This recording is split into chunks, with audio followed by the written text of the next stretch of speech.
Hey everybody, tonight we're debating Flat Earth, and we're starting right now with Flat Earth Aussie's opening statement. Thanks for being with us, Flat Earth Aussie. The floor is all yours. Pleasure to be here again, James, and thanks very much for having me. And g'day, Dapper Dino. I've written out a little bit of an introduction, which I'm going to try and read as much of as I possibly can. So without further ado, I'll just jump straight into it. I'm going to take a different tack from the usual globe debunk, such as easily dismissing the multiple, wild, unproven claims and assertions that the globe believers rely upon to support their heavily indoctrinated beliefs. I mean, I could concentrate on the absurdity of the lack of detectable motion of the globe itself and how no flying vehicle of any kind need ever take into consideration, let alone careful calculation, the 1,000-mile-per-hour speed of the ground rotating beneath them. Of course, they'll defend this with well-rehearsed terms such as inertia, the equivalent of saying that if you jump off a moving train, you'll continue moving with the speed of the train plus the extra thrust from your jump. Whereas in reality, we know the train continues speeding away, leaving you far behind in an instant. And there's no way that the train is moving anything like 1,000 miles per hour before we even begin to consider the 10 times more absurd, 64 times more absurd speed attributed to the orbital rate of going around the sun.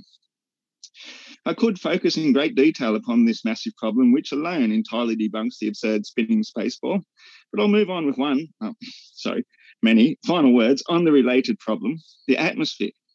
According to the average helioist, who defends their ancient superstitious sun-worshipping cult beliefs, they'll declare the greatest reason we feel none of the fantastic speeds of the spinning spaceball is because, they'll say, the atmosphere is moving with us, as though a field of gaseous vapours can somehow magically velcro itself to a ball whizzing and spinning through a vacuum to attain the magical attributes of sometimes appearing to be perfectly still. When such a devout believer is questioned, well, what is wind? You watch as oils of the unused machinery of their minds loosen the cognitive dissonance inside to manufacture the only logical conclusion to assert, well, that's just independent motion of the atmosphere. So this magically velcroed atmosphere dragging aeroplanes, helicopters, hot air balloons, and even clouds around with it at 1,000 miles per hour is similarly at liberty to waft around at will, often in different directions in the same location. And the only aberration any flying vehicle need ever take into consideration is this somewhat mild exception to the normal 1,000 miles per hour. Should said aberration reach as much as 1/5 of the normal magically velcroed on speed, that is, as much as 200 miles per hour either way, the forces are great enough to wipe out entire plantations, flatten entire fields, and annihilate entire villages. On the spinning spaceball, however, this can only mean that an easterly wind is actually going backwards 200 miles per hour, which translates as an 800 mile per hour motion. Yes. And that the westerly wind is actually adding to the Earth's rotation, so it is effectively moving 1,200 miles per hour. A perfectly calm, still day, however, insists that not only is the air the arbiter of the wind, moving at a perfect 1,040 miles per hour at the equator and adjusting accordingly for every latitude, in order to allow for the perfectly flat, mirror-finished surface of small and great standing bodies of water alike, except droplets, but this perfectly calm air hurtling along 5 times the speed of massively destructive atmospheric independent motion must be adjusting its speed automatically the higher it is in order to maintain the illusion of being perfectly calm and still everywhere at once. So, to reiterate, in order to appear calm and still on the heliocentric belief, the atmosphere itself must be accelerating as it gets further from the surface, must either accelerate some more or decelerate somehow in order to produce winds. It must either decelerate or accelerate by a magnitude of 1/5 the perfectly calm stationary motion in order to produce devastating and destructive winds, and it must use imaginary invisible pulling forces in every loosened molecule of its being, attributed solely to the massive attributes of the Earth's girth alone, to overcome the universal vacuum it whizzes and winds through at unimaginable speeds, some 65 times greater than the supersonic speeds it must assume to appear perfectly calm and still. So with a simple hand-wave dismissal of such ludicrosity, without so much as a hint of a mention of the sun itself, yes, the great big fiery ball, giver of light and life, jettisoning through the empty realms of space at well over 500,000 miles per hour, all whilst dragging along our very own moon at its own constant distance, whether in front, behind, or alongside our daily 1.6 million mile daily journey around this great giver of life, I now devote the rest of my time to the history behind today's most prolific interpretation of ancient superstitious sun-worshipping cult beliefs, that of heliocentrism. The topic is far bigger than any of us could imagine. In order to make sense of the world around us, we always appeal to authority figures, our elders, those who've gone before us, to impart their wisdom, their knowledge, the long-explored scientific deductions from antiquity, so that we may either borrow or improve upon to make better sense of the world, the universe, the arena upon which we find ourselves currently dwelling. In days gone by, the ancestors of the modern human were not privy to rapid travel, to flight, to telescopic lenses, to sensitive scientific measuring and detecting apparatus, digital enhancement, or detailed computer analysis. Even in my lifetime alone, I remember as a 9-year-old child being the second only in my class to be the proud owner of a digital watch.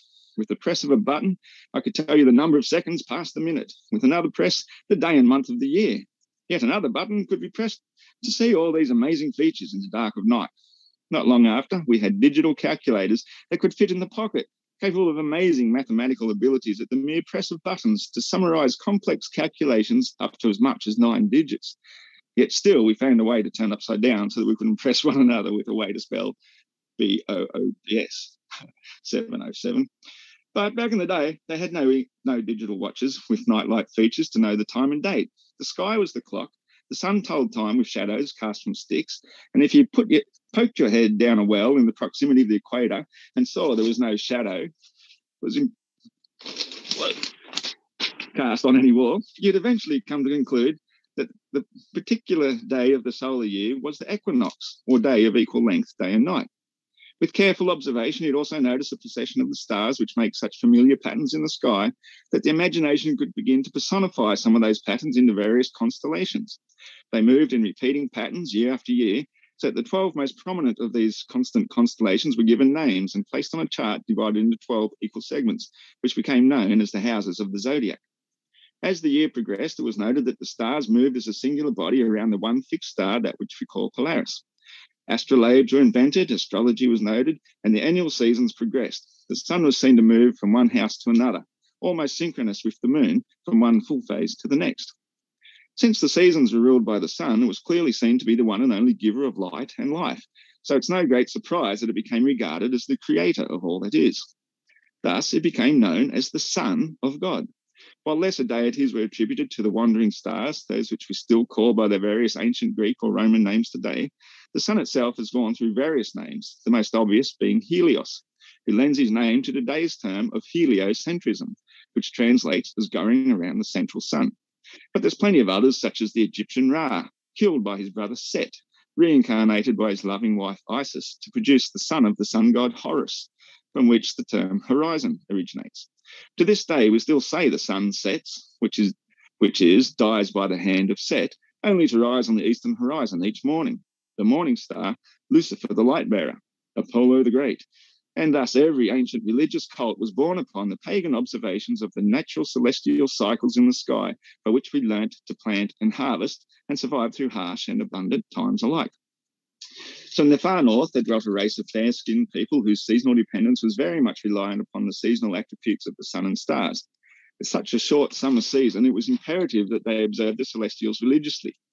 They duly noted the cycles of the 12 faithful apostles devoted to their Father, the Son of God. When finally the sun got so low towards the horizon in the darkest of winter, with little tidings to bear, the long-bearded elders would gather the last remaining fungi they could find, which, as it turns out, was the fly agaric mushroom, cloaked in the traditional red and white Santa Claus colours. Under the snow-covered boughs of great evergreen pine trees, these fungi would be strung up to dry out from the light and heat of tallow candles and such. In the drab, dreary, perpetual twilight of the frozen vista, such a sight would be a welcoming beacon to any weary traveller. There they might meet and share what precious gifts they had, warming spices in wine and dining on precious preserves, cakes and minced pies. On the final evening of the solstice, when the sun dipped lowest beyond the horizon and could be seen no more, the elders would imbibe upon the dried remains of the red and white mushrooms and go on a trip. During this travel through the stars, or astral travel, as they sought the giver of life, the Son of God, they would see that it had set far in the south, where the stars had revealed a completely different constellation, appearing in the form of a cross. The brilliant sun rays formed a halo around their one and only true God, and the rays spread out like the thorns of a thistle. Thus the Son of God had died on the cross, wearing his crown of thorns, had descended into the underworld for 3 days and nights, but on the third day it rose again in accordance with the scriptures. Thus the origins of heliocentrism began, celebrating the rebirth of the eternal giver of life 3 days after the northern winter solstice on the December 25th. This tradition still holds to this day, to decorate the pine tree with pretty lights and hanging baubles, to exchange gifts and drink spiced wine, and to remember the long-bearded travellers through the stars who bring the hope and joy of future good tidings and prosperity to come in the spring of the new season, after the festival of Ishtar, goddess of fertility and new life, the time to plant new seed. So, in summary, we see the origins of virtually every ancient superstitious sun-worshipping cult from indigenous people totally reliant upon the seasons and the blessings of the weather gods for their literal survival. Just as all ancient astral travellers of the stars did, so too did navigators of the seas rely upon the fixed star atop the tree to find their way home. Thus, the belief spread that once you'd gone so far that Polaris was no longer visible beyond the equator, you'd descended into the underworld, where the cross takes over as the nighttime navigational aid. To even further perpetuate the ancient superstitions, in the late 1600s, one particular religious occultist devised a scientific means by which, to paraphrase, they could finally put the sun at the centre of their model, the centre, of course, signifying the royal seat or place of worship. Although he personally tried to recant on his model, Copernicus was placed under house arrest until his final demise, whereupon a full 2 years later, his works were published as the origins of the heliocentric model. To this day, the descendants of those raised upon this deceptive model still believe their Son of God is crucified on the cross, wearing a crown of thorns, surrounded by his faithful 12 devotees, descends into the underworld for 3 days and nights, and is born again every December 25th. If you disagree with their cult, they will mock and ridicule you.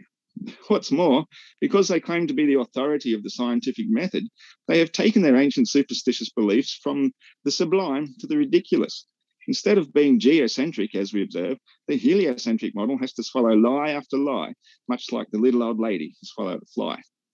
Once they set the world spinning and whizzing around the sun like a fly around a racehorse, lie after lie after lie had to be swallowed, each one more absurd than the bird swallowed to catch the spider that wriggled and giggled and jiggled inside her.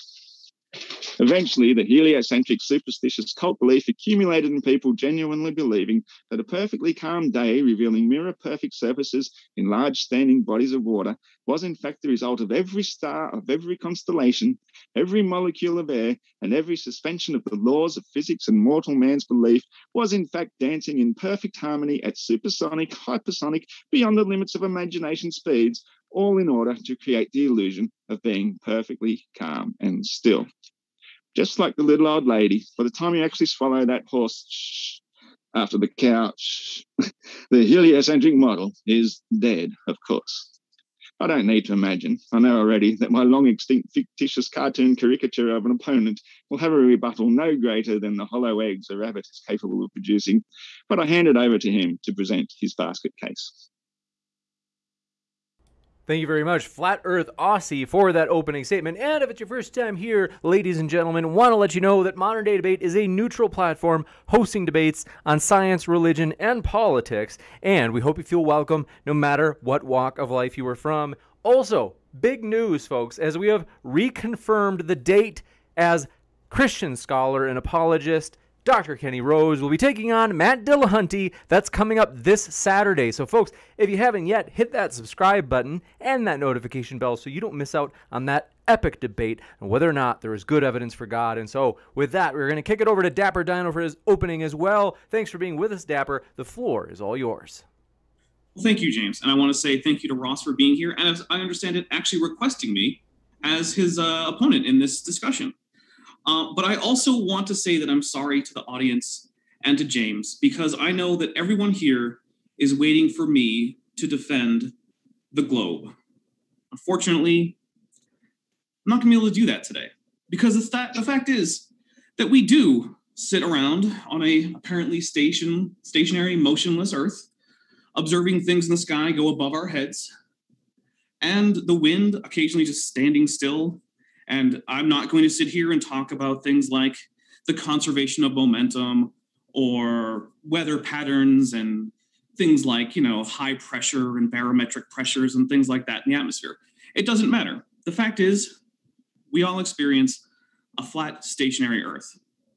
But what I am going to do is question the common model of it, because I've noticed an odd inconsistency. And this is an odd inconsistency that Ross should have to deal with every day, or at least every night.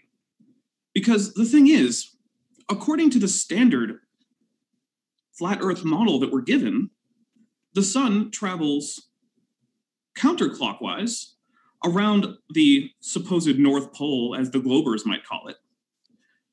Which is why, according to them, when you look up in the sky, the sun will move counterclockwise, as will the background stars. But there's a curious phenomenon. You see, as Ross here would know, as well as anyone in places like, Tierra del Fuego, or any of the research areas around the Antarctic, or in places like Indonesia or Southern Africa, the sun doesn't go counterclockwise through the sky, nor do the stars. They go clockwise. And people in places like Australia and Southern Africa and Southern South America all see the same stars at the same time. Whereas on the standard north-centered flat Earth, they should be looking in different directions. So I want to posit to Flat Earth Aussie here that he, in fact, has the flat Earth backwards, and that the sun rotating around Antarctica counterclockwise, revealing a clockwise rotation in the sky, is in fact the proper model of the flat Earth. And so I have no plans on defending a crazy spinning space ball. Instead, I would like to defend the idea that, in fact, Antarctica is the center of the world, which is flat, and the northern ice cap is, in fact, the ice wall around the flat Earth. This makes sense of all of the observations that occur south of the equator, much better than the ridiculous North Globe-centered version, which, of course, Flat Earth Aussie here has to deal with every night when he looks up at the stars, if he bothers to track them, which he might, I don't know. Not everyone does. It's not something you have to do.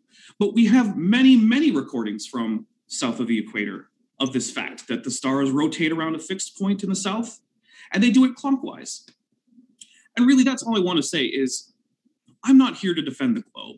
I know it says flat versus globe, but that's not me anymore. I've had a change of heart. I've realized how ridiculous all these spinning motions are.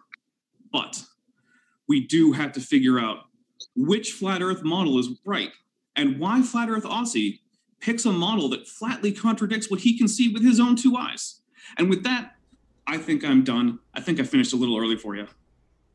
You got it. Thank you very much for that opening statement as well, Dapper Dino. Want to remind you folks, our guests are linked in the description. We really do appreciate them, and so you can check out their links right now.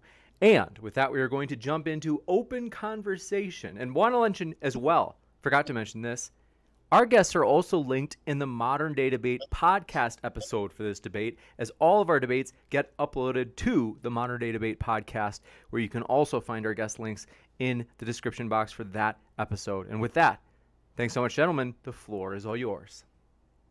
Well, I just went. So, Ross, what do you think? Well, Dapper, I'm extremely disappointed, mate. I thought you were going to present some sort of argument to defend the heliocentric belief, since it's indefensible, like you said. Why bother? Well, okay, so you admit it. Okay, well then the flat Earth has already won. Now, right, so now you're debating the model of the flat Earth, and once again you've just sort of made some ridiculous claim, which is obviously false, because what we see, I don't know how you determine, if you let me speak, how you determine what is clockwise and what is counterclockwise, since are you looking at it from beneath or from above? Either way, it's going to be reversed. But what we always see, whether you're in the inner side of the equator or the outer side, either the northern bit or the southern side, you're still going to see the sun rising in the east and setting in the west, which means it's still going the same direction. Now, I see the stars also tracking across the sky from east towards the west, which makes perfect sense, because the whole stars system works pretty much the same way as the sun, only we see them at night. And they take actually 4 minutes less time than the sun to go around us once, which is what we call a sidereal day, which is why everybody in the south still sees the same stars at their particular night, just as we see the same sun during our day. So just to claim that they're going opposite directions is completely false and shows that you've done very little research even to debunk the model which you don't even believe in. All right. Well, I think the first thing I'd like to address is how we determine clockwise versus counterclockwise. And you're absolutely correct. It does matter where we're looking at it from. So from above the flat Earth, looking down, you will see the sun going counterclockwise, just as if you were to look at the hands of a clock from above the surface of the clock. Now, this is in fact the direction that makes it travel. Hold on 1 second. Hold That's what on. it's called. Let me finish. Thomas will give you a chance to respond, Flat Earth Aussie. Right. So perhaps I might have just misspoken. So it is going to go counter the direction the clock would, but we're imagining looking at it like we're looking at the surface of a clock from above the clock, except now it's going the other direction because that's the direction the sun goes. Because that's the way that you can get east to west, as you can clearly see in my webcam, which is in fact a model of the true flat Earth with the sun going from east to west.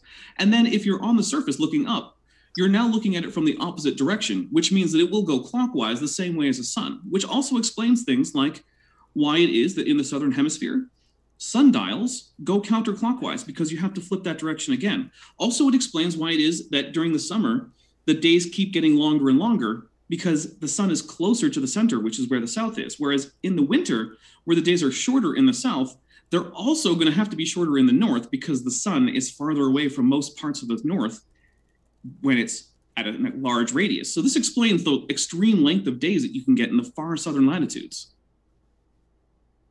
Give you a chance to respond, Flat Earth Aussie. Couple minutes. Yeah, no worries. Well, that's blatantly false because the very term clockwise is determined by the fact that the hour hand goes the way it's always gone since antiquity. And that matches the expectations of if we were looking down from above towards the flat Earth, is the sun is actually the hour hand on the face of what would be a 24-hour clock. So wherever it's directly above is the local midday. And every sundial reflects that by casting its shadow. So when the shadow is straight, that's 12 midday locally. And eventually that got divided into 24-hour different time zones, which basically average out to suit political reasons more than anything else. You know, geographically, a whole section or state would be given one time zone and then another section, another time zone, which more or less makes it so that the sun is pretty much overhead at midday every day of the year. So how you can claim that it's going counterclockwise in any sense or form makes no sense whatsoever. Well, I've ever heard anybody try and argue that. So, it's very simple. If you look at a clock face on, it'll go clockwise. But let's say you had a transparent clock and only the hands were visible, or only the hands were opaque, right? So if you turn the clock around, you can see the hands, but now they look like they're going the other direction. That's how you can say that the sun is going counterclockwise from a particular perspective. And that's the perspective if you come up off the flat Earth and look down. And that's why the sun, if you look in the sky, the sun and the stars from Australia will turn clockwise, which is the exact opposite of what the ridiculous North Center flat Earth view says, which says that if you look up at the sky, the sun should go counterclockwise, which is what you see in those fake Northern Hemispheres, hemisphere, right? The outer ring star trails. Those are obviously fake because they show the stars going the wrong direction, the opposite direction from what you see, in fact, in the global south, in places like Australia, where when you look up at the sky, they go clockwise. View, don't they? You keep swapping your point of view. If you say that from in the south we look downwards from above, but then you say from the north we're looking upwards at it. So of course it will appear to go opposite directions. But if you look at it all from the same point of view from above, that's all going clockwise. Everything rotates that direction around center Polaris, which aligns perfectly with the North Pole. Polaris is definitely not the center.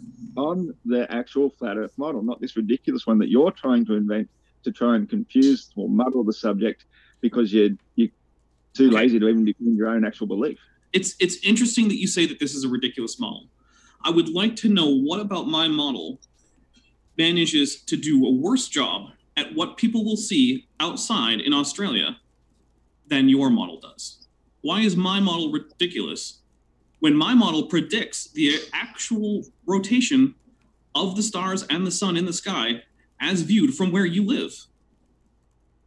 Well, because reality has always been based around, we've drawn all our maps around the northern center point, the places where all magnetic compasses point towards. And so we've moved in ever increasing circles outside of the northern center, and you're just trying to reverse that by looking at the stars in the sky for whatever reason, rather than looking at the reality of the world which we live upon, which is the subject of this debate. We know for a fact that the further outwards we go, the larger it gets. The equator is only some 25,000 odd miles in circumference, whereas certain explorers over the years have charted over 60,000 miles following the ice wall of Antarctica, looking for a breach through the ice wall barrier. So we know for a fact that the Earth just gets bigger and bigger and bigger the further outwards we go, which is exactly what we'd expect. You know, you better describe this right, like a dartboard model, and you cannot reverse that just by looking at the globe and reprojecting it around Antarctica as though Antarctica is a tiny point. It's not. The further outwards you go on anything, like spokes on a wheel, gets further and further away from the center, doesn't create its own center that you're trying to claim that somehow there's a South Pole or some point which you're trying to project the world to go around. It's just not how it is. It's never been observed that way. So it's an absurd argument, and I'm very disappointed that was the best you could bring to this debate. So it seems curious to me because all of the phenomena that you describe seem to be, where you live at least, better explained by my model. Because the thing is, you're right, the Earth does get bigger the farther out we go. But that's why you can do things like have direct flights from Sydney to Johannesburg that get there in, less than 2 days and don't have to stop in the middle of the ocean for fuel. It's because those areas are actually close to each other. Well, that's why you can even do round trip. Hundreds of people go on that flight. Are you saying that they're all bought off? I've never heard of anybody ever flying directly to Johannesburg. Really? I've heard of a few going to Santiago in Chile as a direct flight, but the return trip goes way out of that direction. So it goes way up through the US somewhere, and often on this massive triangular flight system. But whereas you looked at that on the flat Earth map, and it is actually the straightest route between two places. So for you to speak about where I live as though you're speaking from first-hand experience is really rather extremely disappointing again, because you're speaking from conjecture, something you heard, something you're imagining. It doesn't. No, these are reports from people who live in Australia. The same direction as the sun, as the moon. All the celestials go from the east to the west. Yeah, exactly. What they do on the northern side of the equator as well. So, right. I agree with all of this. I don't see how you. These aren't differences. These aren't differences between our models, Ross. See, in my correct model of the flat Earth, the sun goes from east to west. I mean, you can see it right here. You can see that on the left of your screen is the eastern part of Australia. You can see, you've got the islands of Indonesia up to the north of that, closer to you, because, Australia is front and center. And then it goes to the west, and it's rotating in the opposite direction of what the ridiculous north-centered flat Earth model says, which is why if you were to do, say, a long exposure at night, or you were to track the sun through the sky, you would find that they go clockwise, which is exactly what my model is predicting here. If you were to look up at these stars from on the ground that you see around me, now granted, these aren't the real stars of the southern sky because I was too lazy for that, I'll be honest with you. Those are just random points. But if you were to look up at them, you would find them rotating clockwise, just as if you took an exposure pointing south from Australia. I don't know if you can see your own model, but I'm looking at it here, and it's going counterclockwise, mate. Counterclockwise. Right, it's going counterclockwise from above because we're looking at it from above. But you being on the ground... You're actually looking at it from a ground point of view. But we're higher than the sun. I ensured we were higher than the sun. Well, why aren't we looking down at the sun? You're looking at it from a... Well, because I wanted you to see my beautiful face. Hold on 1 sec, just to let Flat Earth Aussie finish. Oh, sorry. Yeah, if we were looking down at it, then we wouldn't be seeing any stars at all. You'd just be looking at Earth only and seeing the sun going around in a circle that way. But you've got it sort of going around this way. So we're not looking at it from above whatsoever. We're looking at it from a side-on point of view, and it is going anti-clockwise or counterclockwise, as you guys like to call it. It's true. I am an American. Painful model, and you're just basically trying to poke fun at the reality of the world as we know it, and I don't find it amusing at all. Well, it's not supposed to be amusing. It's a model of reality. And the reason that I'm saying that we're looking down from above is because, now, I'm going to admit, this is not real footage, right? This is, in fact, CGI. I did do this in my computer, okay? So I'm going to explain why I'm saying that we're looking down from above. That's because when I set the height of my camera for this animation, I set it higher than the sun, and I had to tilt it down towards the plane of the Earth. And the reason that you can see stars is because what you're looking at is actually the edge of the firmament rotating around the Earth. And I have the stars coming down across the whole firmament. Now, do I know that that's definitely the way the firmament works? Not really. That's a bit of conjecture on my part. But that's why they're there. And if you were to be on the ground, say on Australia right there, and looking up at the sun, you would see it go clockwise, just like you do in Australia. And that's really what I want to push home on this. From where you live, in the real world, you experience a world where when you look up, things rotate around the southern celestial pole clockwise. And that's what my flat Earth model has, but you call it ridiculous, even though my model does a better job of explaining your lived experience than the north-centered flat Earth model does. Why is that? Because you were showing it going counterclockwise with the most absurd sense of ridiculous that I could imagine. It's got nothing to do with the model as we view it, as it exists in reality. I'm not hearing a reason. In reality, the sun is perpetually going around the equator. But because we have this thing called a firmament between us and the celestials above, it's equivalent, for example, of, say, like a frozen sheet of ice above us. Now imagine it, we'll scale it down a little bit to bring it into perspective, or maybe so a globe believer can understand it. Let's say it's within a frozen lake, and you've got a fish somewhere in this lake underneath the frozen surface, and he looks up through the ice and he sees a hotspot apparition of the sun in his particular location. And for all intents and purposes to him, that is the sun. It's the giver of light, which spreads out through the water. It's the only source of heat. And for him, that is the sun. Now, they've got a fish on the other side of the lake, 500 meters away, and he's looking up through the ice, and he sees his own personal hotspot apparition of the sun through a completely different part of the ice. But for him, for all intents and purposes, that is the sun. He is seeing his personal hotspot apparition in two entirely different places. So when we're looking up at the sun on Earth, from this very, very low point of view, you know, from 6 foot high up to however many feet we can go, and probably no more than about 15,000 feet, I think is the highest where people generally live. We're looking from a very low point of view up to this firmament with a sun which may be any infinite number of miles higher above that. We don't know, because we can't go above this firmament. It's at a fixed height, which is estimated somewhere between 60 and 70 miles high. So when we're looking at this apparition, which goes around the equator every day, the sun itself is actually spiraling upwards throughout the year to create the seasons, and it's nearly at its peak at the moment. It peaks on our winter solstice, your guys' summer. And so as it's furthest away, the circuit that it takes, even though it's the same size circuit all the time, never has to speed up or slow down, it appears to be much smaller. And that's what we describe as the Tropic of Cancer, hence why the sun is actually going into Cancer on that day, on the day of the solstice. And that's its furthest point from us before it begins to spiral back down again. And as it spirals back down, it appears to go in a bigger circle in our individual point of view, seeing the hotspot apparition in the firmament. It's got nothing to do with the actual sun, any arbitrary height above it, but it's still going the exact same size circle the whole time, which we can map with the analemma, which shows how when the sun is at its closest to Earth, the bottom part of that figure 8 of the analemma appears much bigger than the smaller top section, simply because it's much closer. When things are closer, it appears bigger. But the sun itself never appears bigger or smaller, because the firmament itself, where we see our hotspot apparition, remains a constant height. So the apparition that we see as the sun is always the same size.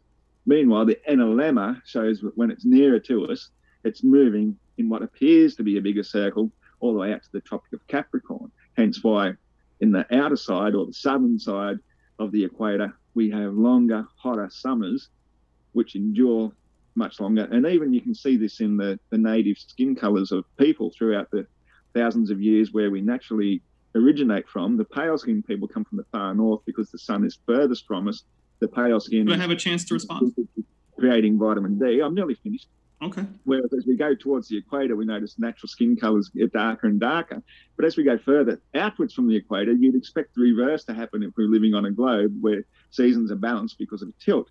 Instead, what we find is the natural skin tones tend to get even darker still, all the way down to places as far south as Tasmania, where Australian Aboriginals were some of the darkest skin colours you can imagine, simply because it's a survival trait to be able to resist the radiation of the sun with more protection naturally developed through thousands of generations that we've inherited. So nothing of the globe model is reflected in the way we actually see reality.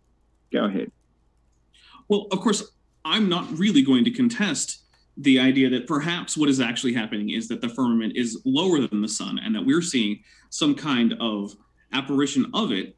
But the fact remains that it has to be rotating in the way that I have it listed here in order to explain why both the stars in the firmament, as well as the apparition of the sun, as you put it, in fact, go the way that we observably see them going every day in our daily lives in places like Australia or New Zealand. Hey, let me finish. Let me finish. You spoke for quite a while. Let me finish.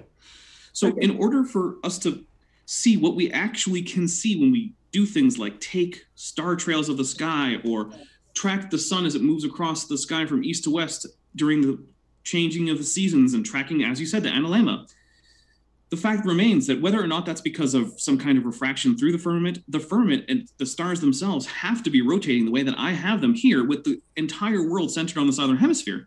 Because when we look up, that's what we see. We see it all going around clockwise, which means if we look from above, it will be going counterclockwise as I have it here.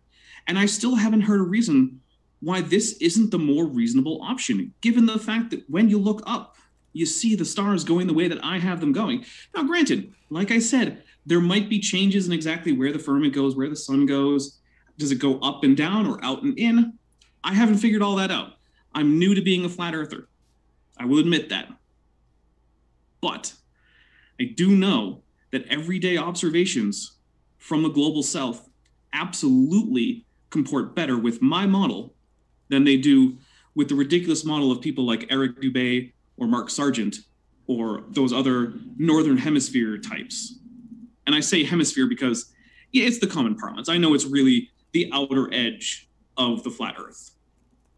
But, you know, it's easier, I think, for me to say hemisphere because it's the common use of that word for, you know, north or south of the equator. So I really want to know that. And, you know, whatever causes dark skin color, that doesn't really help me know why my model, which is what we experience when we look up where you live, isn't the model that you prefer to go with. Is it because these priests of the flat earth have convinced you? You're clearly insane. You're not a flat earther. All right, flat earth Aussie, we got to keep it within the realm of respectful. So calling him insane is kind of going a little beyond that. So let's keep it. But he's here to mock the flat earth and declare himself a flat earther while telling outright lies and showing ridiculous models, showing the things going the opposite direction for how we actually see them and claiming that that's the way we see them. I mean, it's not, though. And I want to know why. I thought this guy was going to be here to defend the globe, and here he is trying to impersonate a flat earther, saying that he's converted, but he's found a better model which better explains reality, which looks nothing at all like how we actually see it. You know, this is a waste of my time to come here to even talk with this fellow if he's going to impersonate whatever he's trying to do here, present a ridiculous model. It looks nothing at all like what we actually see. And, you know, I actually expected better of you, Dapper Dino. I thought you might have presented something to defend your heliocentric belief, which is what we're out to debunk with this whole debate in the first place. Well, like I said, I did start off with an apology, and I will reiterate that apology. I know that I did not come here with what anyone was expecting to see, and I do apologize for that because it is a little bit unkind of me to allow James to market this as a flat versus globe debate while I come here and debate the better flat earth model, at least the better flat earth model for you, because this is the one that matches the reality that you see out there.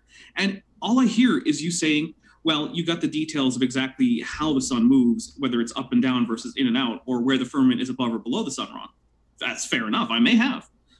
But I still haven't heard a reason other than, of course, you calling me insane or this model ridiculous, which maybe it is. But again, I haven't heard a reason why it better predicts what we see in places like Australia and New Zealand and Indonesia and South Africa and the southern parts of Brazil and Chile and other places like that. when the gauchos of the Well, Pampas maybe you look should up, stick to they things- see my maybe you model should of the stick to flat things Earth. that you do know about, mate. Rather than try and talk about things which you don't know about, places you've never been, or if you have been, was for such a short period of time, you've never really taken it into consideration. Like, I live here in Australia. I know what our model looks like because I go out and view it all the time. Like, Well, I then love Ross- looking at the Oh, stars, sorry. Go ahead. and they do not do what you are suggesting. You know, like, we look up at them from the surface of the Earth, and we see them going from the east to the west, no matter I how else agree. you want to phrase it. That's how it happens in my model here. This is the sun going from east to west. That's not how it works, because where's the equator on this model? Oh, where's the the equator equator? is directly under the sun. It's a little hard to see because of the angle, but it's a bit behind the camera in the forward direction. Look, I didn't mark it out very clearly. That's on me. Well, I don't know if I definitely still have the counterclockwise files. in your model. That's why I'm declaring your model is absolutely insane and not representative of reality of the world as we view it. The sun goes clockwise. It goes from the east to the west, not centered around a center point where you've got your Dapper Dino standing on this tiny little island. That's not how it works at all. He's standing off the coast of Antarctica. Off the coast, is he? Yeah, well, it's just a model, so I didn't feel like I need to be careful to be on land. I figured, wherever I put him, will probably be just as good. It's not representative of the flat Earth model whatsoever.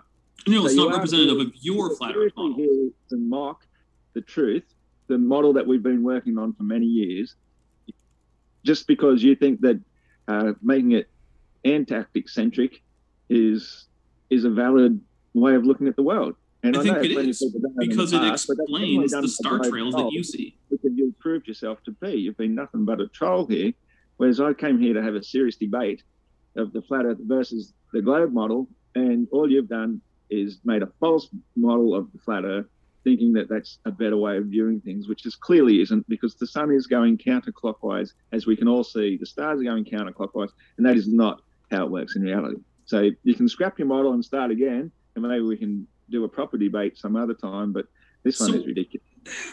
We do want to have that debate tonight, and to be fair, we are big on, so Dapper, if you want to run it as some sort of like reductio where you're saying like, look, if you take the flat Earth, it leads to these ridiculous outcomes. That kind of argument I'm okay with, but like devil's advocate debates, we've always been kind of like, we're not, like, we made a decision a long time ago that we were looking for like people defending the true position that they hold. And so to be fair to Flat Earth Aussie, that's also kind of like a channel rule, even if Flat Earth Aussie wasn't triggered by your style of argument tonight. I'm just teasing Flat Earth Aussie. Does that make sense? Well, I mean, I suppose I could try to defend the globe model, but before I do, I just want to point out that when presented with a model that contradicts Flat Earth Aussie's version of, in fact, the flat Earth, but that actually better predicts the observations that are made from south of the equator, he thinks that the entire thing is ridiculous. I don't think it's ridiculous, but he does. And it's interesting that he has fewer arguments against a variation on flat Earth than he does against the globe.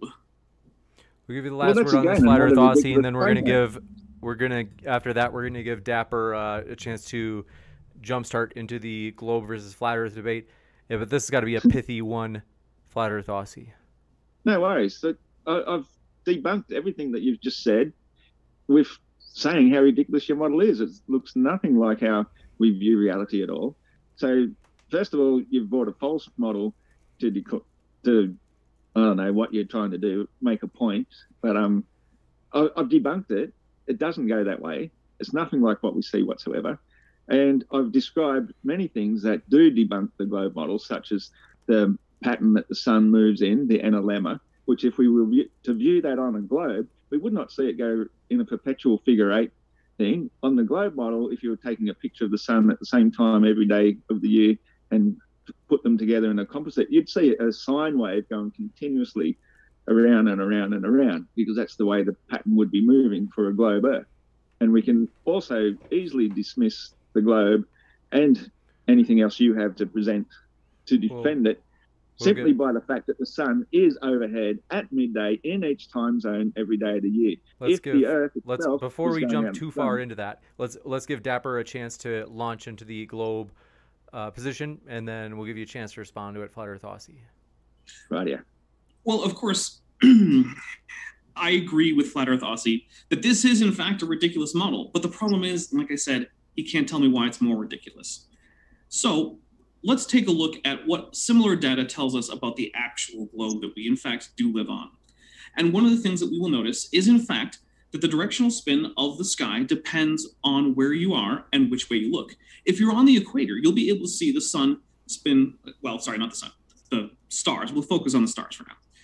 If you look towards the north, you'll be able to see the stars rotating counterclockwise with the northern celestial pole right on the equator. And this is assuming that, that we're standing roughly at sea level on the equator. So I'm idealizing slightly. If you're very high up, you can see a little bit farther beyond that, but bear with me. And if you turn around 180 degrees, you'll see the southern celestial pole. Now, it doesn't have an easily visible pole star, but that doesn't matter. If you take a long-term exposure of the stars, you will see that they all rotate around a point. And it is a point directly opposed to the northern celestial pole.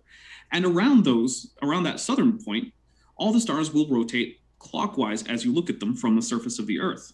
Now, as you go farther and farther south, more and more of the northern stars will fall below your horizon, and the southern pole will start to rise up 1 degree for every 1 degree of latitude that you go south. It's very consistent, and that shape only works on a globe looking up at what we call the celestial sphere, which isn't a real object. It's a mathematical simplification that allows us to find points in the sky easily.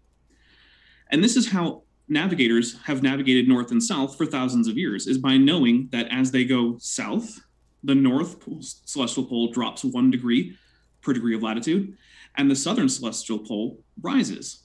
And the reverse is true as you go backwards. This can only work on a globe because Ozzy is right.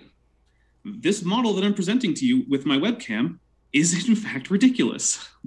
It kind of works a little bit if you squint really hard from Australia or Southern Africa or Southern South America or Indonesia or New Zealand and places like that. But of course, it falls apart north of the equator, just like the flat Earth falls apart south of the equator very, very hard and very, very rapidly. Whereas if you're in some place like, Canada or Alaska, it's not that far off from what you're seeing. It's still off, but not as far off.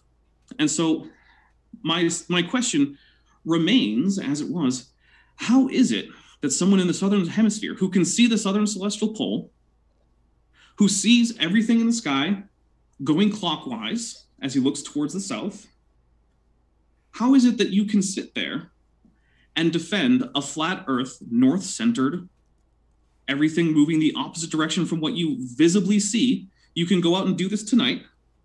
I know it's early morning for you, so I think you'll have to wait a fair few hours, but you could go out tonight and take a long exposure photograph of the stars going clockwise.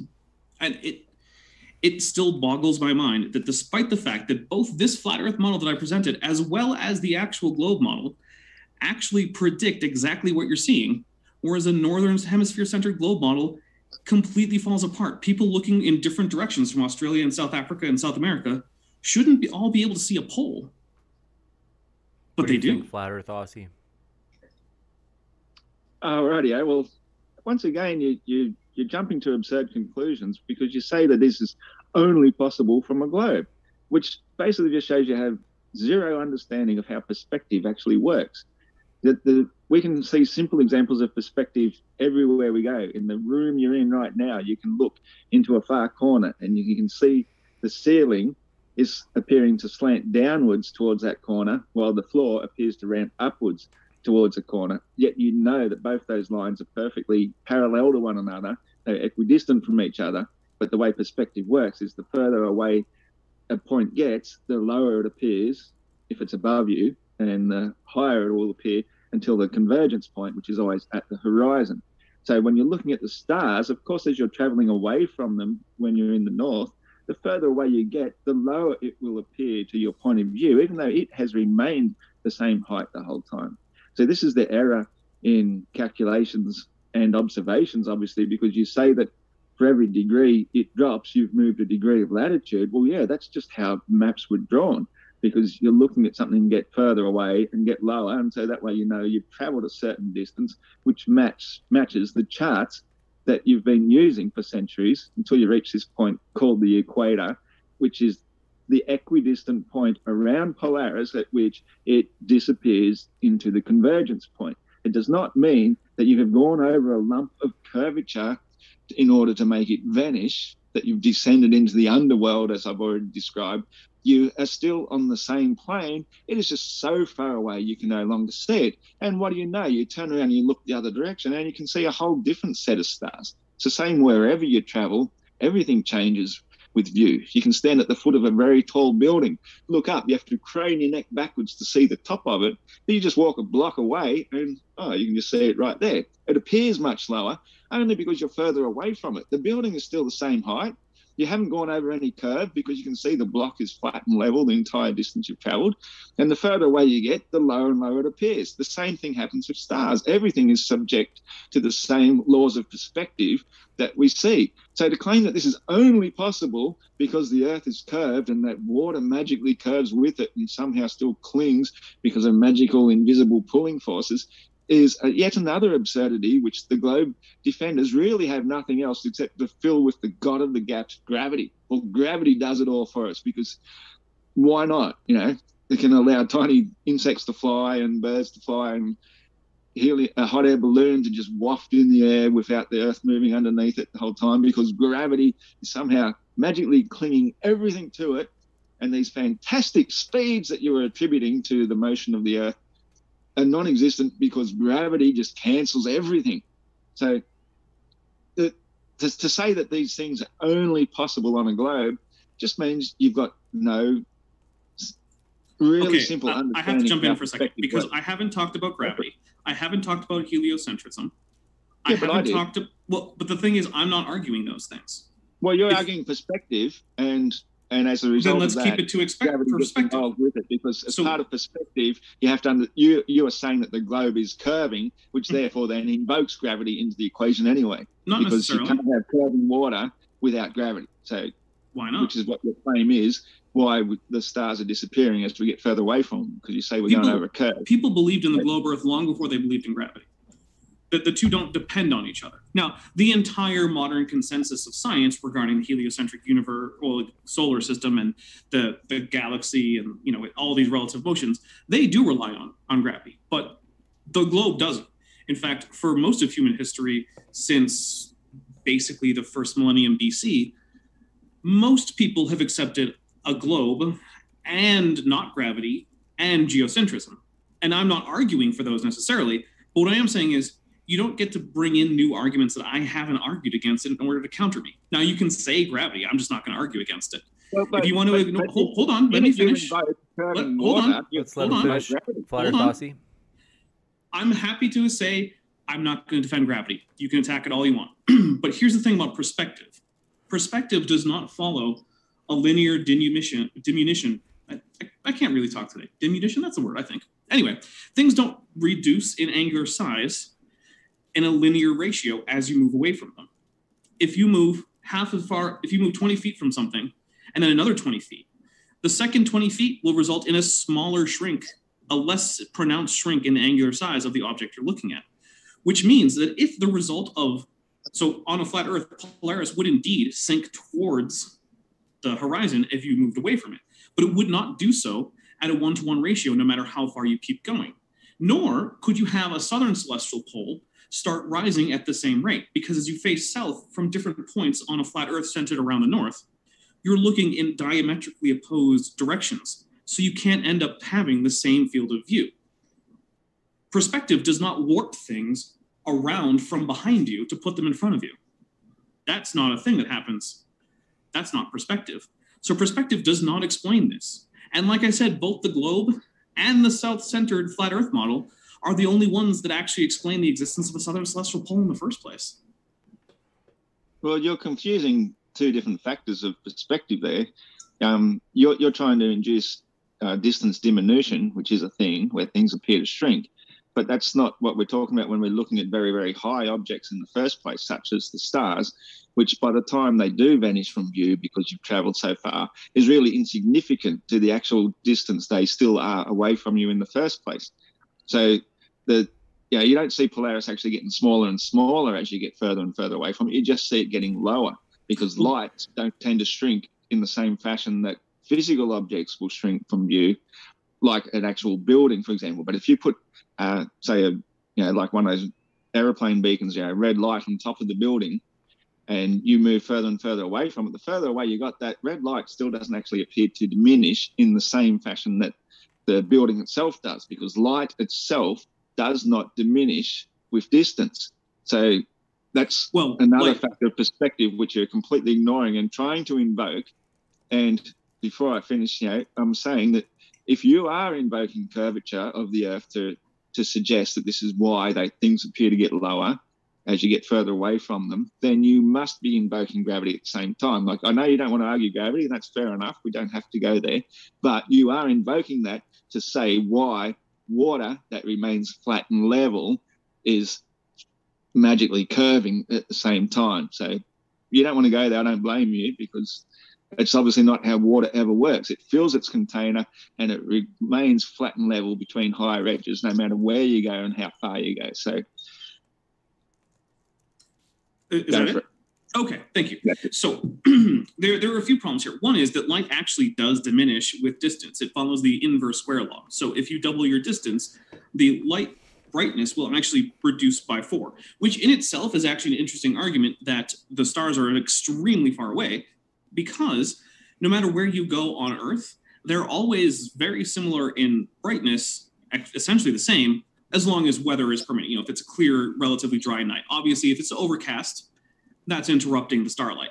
But on clear, relatively dry days, the stars have fairly constant brightness. And in fact, they don't vary based on where you are.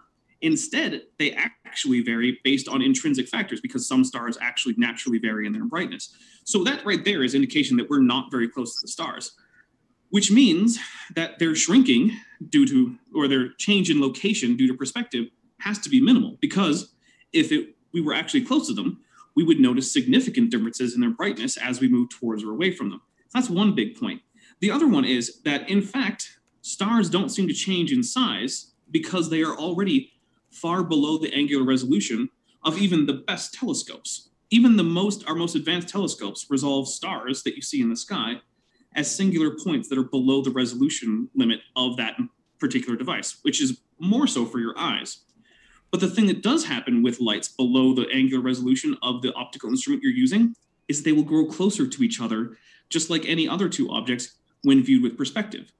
So if you imagine a, say, stick between two lights, the stick will shrink as you move away, even after the lights go beyond the angular resolution limit of your optical instrument, including your eye.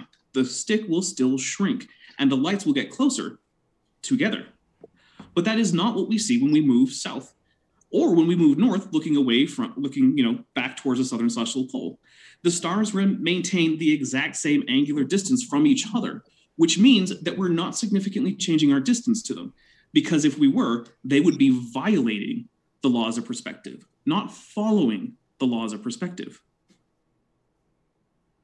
I'll agree with you there, that because the stars are already so particularly far away, and they, just like the sun, are creating their own tiny little hotspot apparition, for want of a better word, in the actual firmament. Like, my personal belief, I don't know if any other flat earthers agree with this one, but I believe that light doesn't even exist in the way that we perceive light to be until the energy form, the vibrational frequency, hits that particular firmament, and then by what the nature of the way the gases and luminosity itself works, it creates this charge in that, which then presents as physical light to our eyeballs. And as we can see with high altitude balloon footage, if we go above a certain height, above the atmosphere, we don't see any stars. They vanish. The only thing that we do see is this bright luminescent spot of the sun itself, where everything else is no longer visible to us, because the way that light renders has something very particular to do with the noble gases of our atmosphere. So we need to see through those gases in order to make light visible. So those distant spots will not change because our point of view from the ground looking up at them is so insignificant to how actually far away they are. So to try and bring perspective into something that's of great height, to compare it to something that's on the surface, it's no comparison. It's two different ball games altogether. Perspective works very well for things on the surface or near the surface, for why they disappear or vanish, get smaller, get closer together. The gaps between them also get smaller as we get further away from them. That's just the normal part of perspective. But when it comes to things already sufficiently so far away that all we're seeing is a tiny little apparition of them in something much nearer than what they actually are, then that's not really going to change how they appear to us as we move. Hence why there's never, ever any detectable change in the parallax of stars. Yet a tiny change between two objects in the distance from one side to the other, you'll see parallax change. It's a normal part of perspective, but it won't happen with the stars, simply because they are above the firmament. They're in their particular seat in heaven, as I call it, as they rotate as a singular body around Polaris. The only things which don't are the wandering stars, which when they attract and you look at their motions over the years, you'll see that they move in sacred geometric patterns, but they still keep following sacred geometric patterns. It's not as if we're hurling and whirling through space for this to happen. It's happening because that's how they move as we see them above us around the stationary fixed star, which obviously, by the way, you're probably well familiar with the Georgia Guidestones. Pardon me, I've never been there myself, but there is a hole drilled right through there where any day or night of the year, you can look directly through this great hole and you will always see Polaris, proving just how fixed the Earth must be in relation to the fixed pole star. So this motion of hurtling and whirling through space, it's crazy. It's insane. It's just not how reality works once you've really finally put all the pieces together and you realize that we must be living on a stationary Earth with the stars circling around above us. Ready? Okay. So there's a few things. One is, I guess I'm kind of a little bit worked backwards. I'm a little bit curious because you're making claims about observations from Georgia, a place you haven't been. But earlier, in what seems like a bit of a double standard, you had objections to the fact that, according to you at least, I had never been, I'm not sure exactly, maybe it was never been to the Southern Hemisphere. That's false. But never been to Australia. That's true.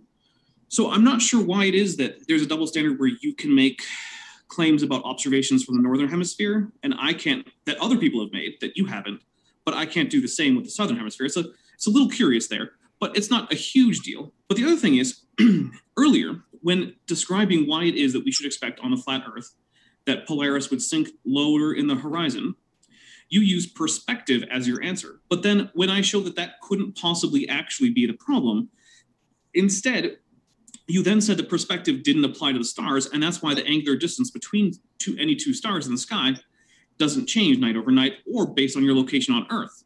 So we now have another contradiction. Perspective is the reason why Polaris seems to go down, even though that breaks the laws of perspective, but that's okay because the laws of perspective don't apply to the sky. You can't, that isn't a coherent thought. You have to actually have something that is internally consistent. Perspective can't be the reason the sky looks different and also the reason it looks the same. Would you like me to address that? Well, in a second. But okay. Further, the fact is that the reason that balloon footage tends not to show stars is the same reason that you can't see stars during the day, even when you're not looking at the sun. The stars are still shining. In fact, if you have a good enough telescope, you can see quite a few stars during the day when the sky is blue. You just need a particularly large telescope to see it, and they're going to be hard to see. What's actually happening is that both the cameras and your eyes have something called exposure. For human eyes, this is controlled by your iris. When it's bright out, your iris contracts to limit the amount of light coming in. This is to help prevent damage to your optic nerves and your retina and all the nice little organic bits, right? But what it means is that certain light sources will go below your ability to perceive them because your retina isn't collecting enough light from them to actually register on your brain.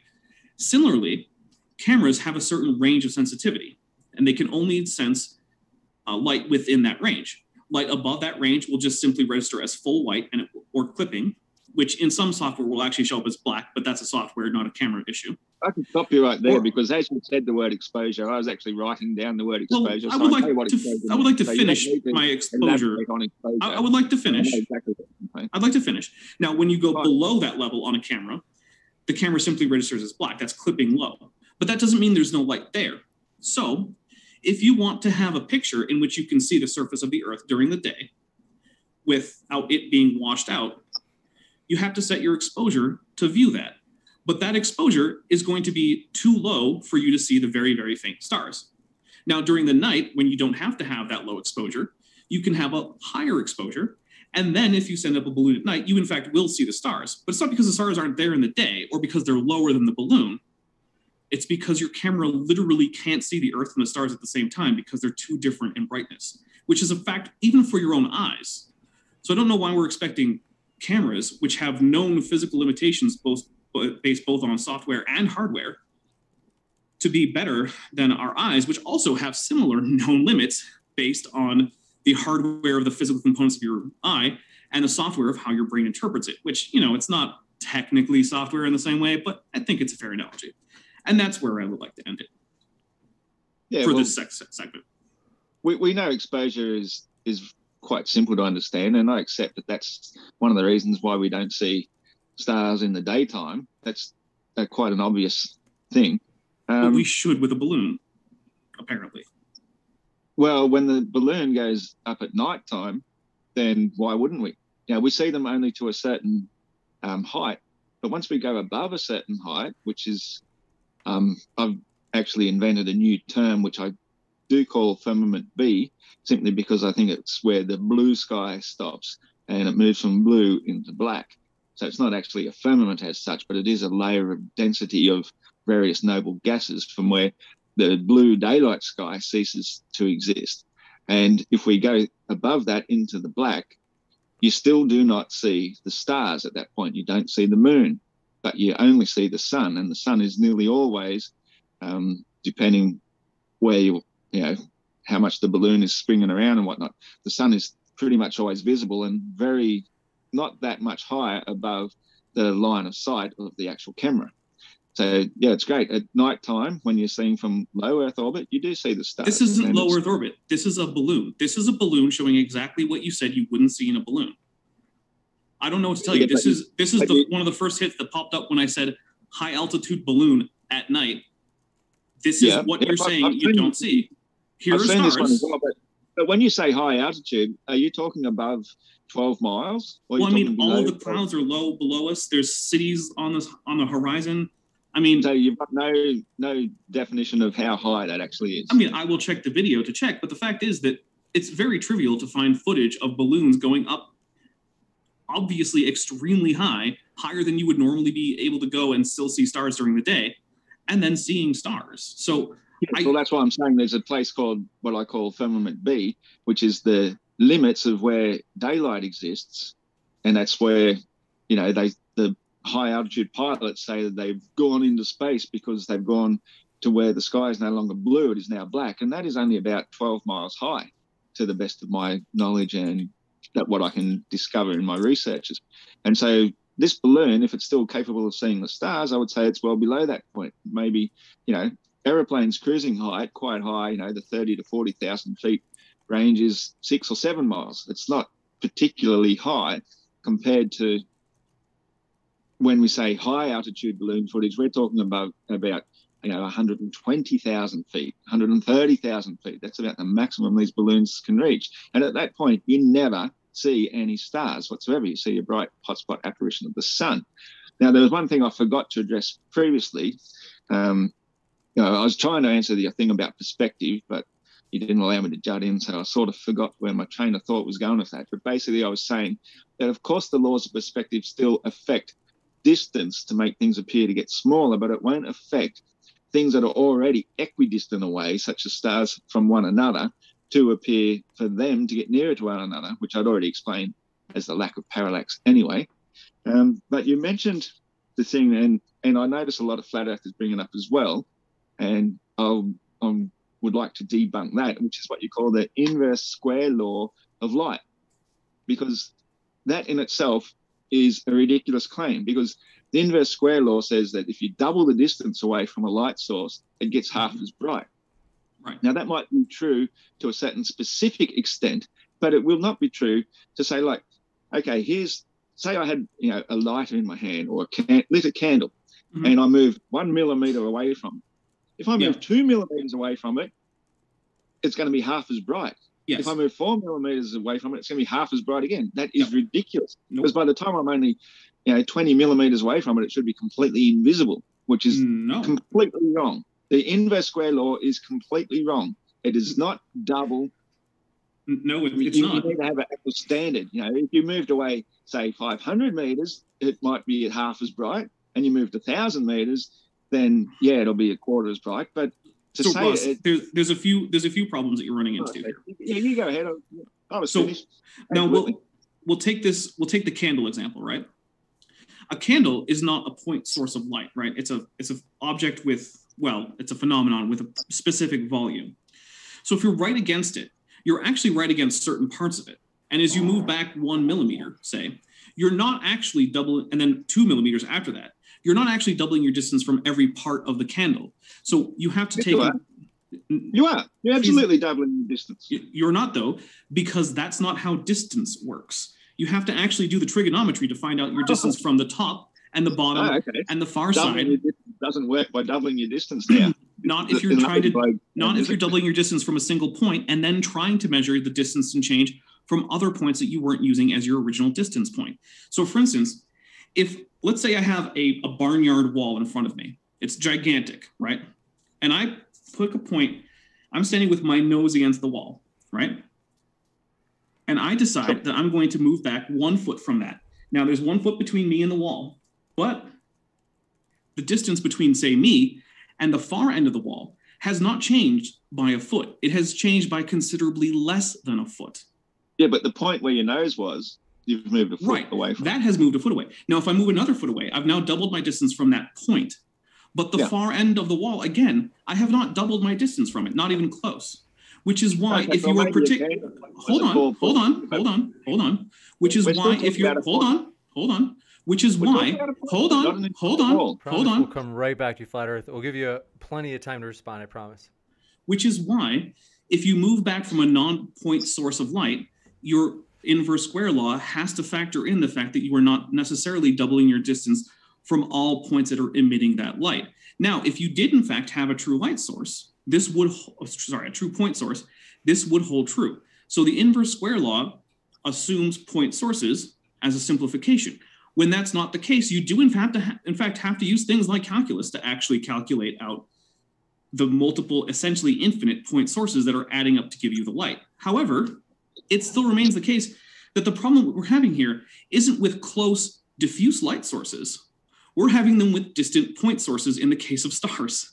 So no matter how much trouble you have with the fact that calculus exists and that not all light sources are point sources, no matter how much trouble you have with that fact, it doesn't change the fact that what we're actually talking about is distant point sources for which the inverse square law is specifically designed to work. That's the exact best case scenario for the inverse square law. Sorry. Let's give Flat Earth. We'll give you several minutes here to get the timer set.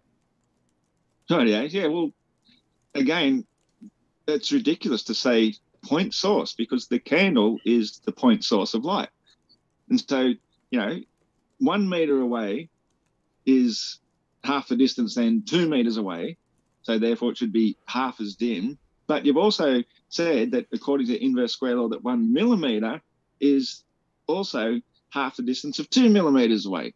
And so it should be half as bright at 2 millimeters as it is from 2 meters. You've got no arbitrary definition of distance when it comes to this inverse square law. You have to set a standard measurement where each individual part of the measurement is there's no standard set to it.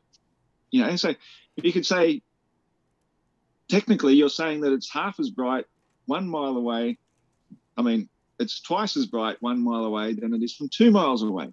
Or it's twice as bright 20 miles away as it is from 40 miles away. And the candlelight is pretty much a standard for what we use for lux, or, the Yeah, the candle is a standard use for brightness. And so to say that's a non-point source, I really don't get where you're going with that. All I'm saying is that to say this, double the distance, half the brightness is just wrong, because you need to set a standard, and each light source itself would have its own standard. It's just the same as with distance diminution. By the time something gets a certain distance away from you that it appears half as big as it did when you're right next to it, it doesn't mean when you got twice that distance away that it's then half that size again. That's not how it works in size diminution, and it's not how it works in light diminution. So this inverse square law stuff, I think, is absolute baloney. Well, there's a few problems with that. One is that the inverse square law has been experimentally verified. The other one is that if we actually just look at it from the standpoint of logic, if light is coming off from a point in a 3D sphere, which it would generally have to be, or it's not a point source, it's some kind of cone or some other weird thing, maybe a laser, but that's not the kind of thing we're talking about, then as it doubles the distance from the source, it actually quadruples the surface area of that sphere. So unless light actually just creates more of itself as it propagates, it has to, as just a consequence of logic, follow the inverse square law from a point source. But I think the problem here is that you're not actually clear on what a point is. So a point is it's a construct. It's not a real thing that you can find in the universe. It is a thing with a location, but no size. It doesn't have a length or a height or a width. In reality, we don't actually have point sources of light. However, when light sources are sufficiently far away that their angular size is no longer significant and we can't reliably measure it, they can be treated as point sources for the purposes of calculations, because you're well within your instrument error in terms of their actual angular size. That's the case for all stars. It is not always the case for candles. If you're particularly close to a candle, then its angular size is a significant factor, and you can no longer treat it as a dimensionless object. But you can treat all stars in the sky as dimensionless objects, because no matter how close we zoom in on any of them, except the sun, they all remain below the angular resolution of our optical instruments, meaning that they function like points as much as we can measure them. So, okay, well, this is all if well they're and fine, close, mate, but we've sort of really gone off on a tangent there, once again, talking about the stars. Okay, we can agree to disagree on certain factors regarding them. I say perspective makes them appear to get lower. You say perspective shouldn't make them appear to get lower, even though... And you say perspective doesn't work on the stars. You also said that.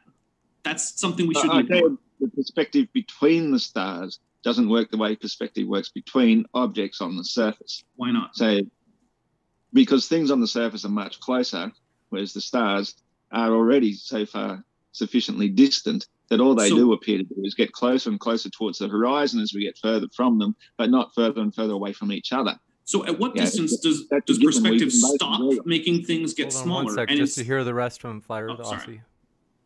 Well, something that we can all agree on is that there is no parallax change in the stars, whichever model you adhere to. Mm. Doesn't matter how far away you get from them, the parallax between them never changes.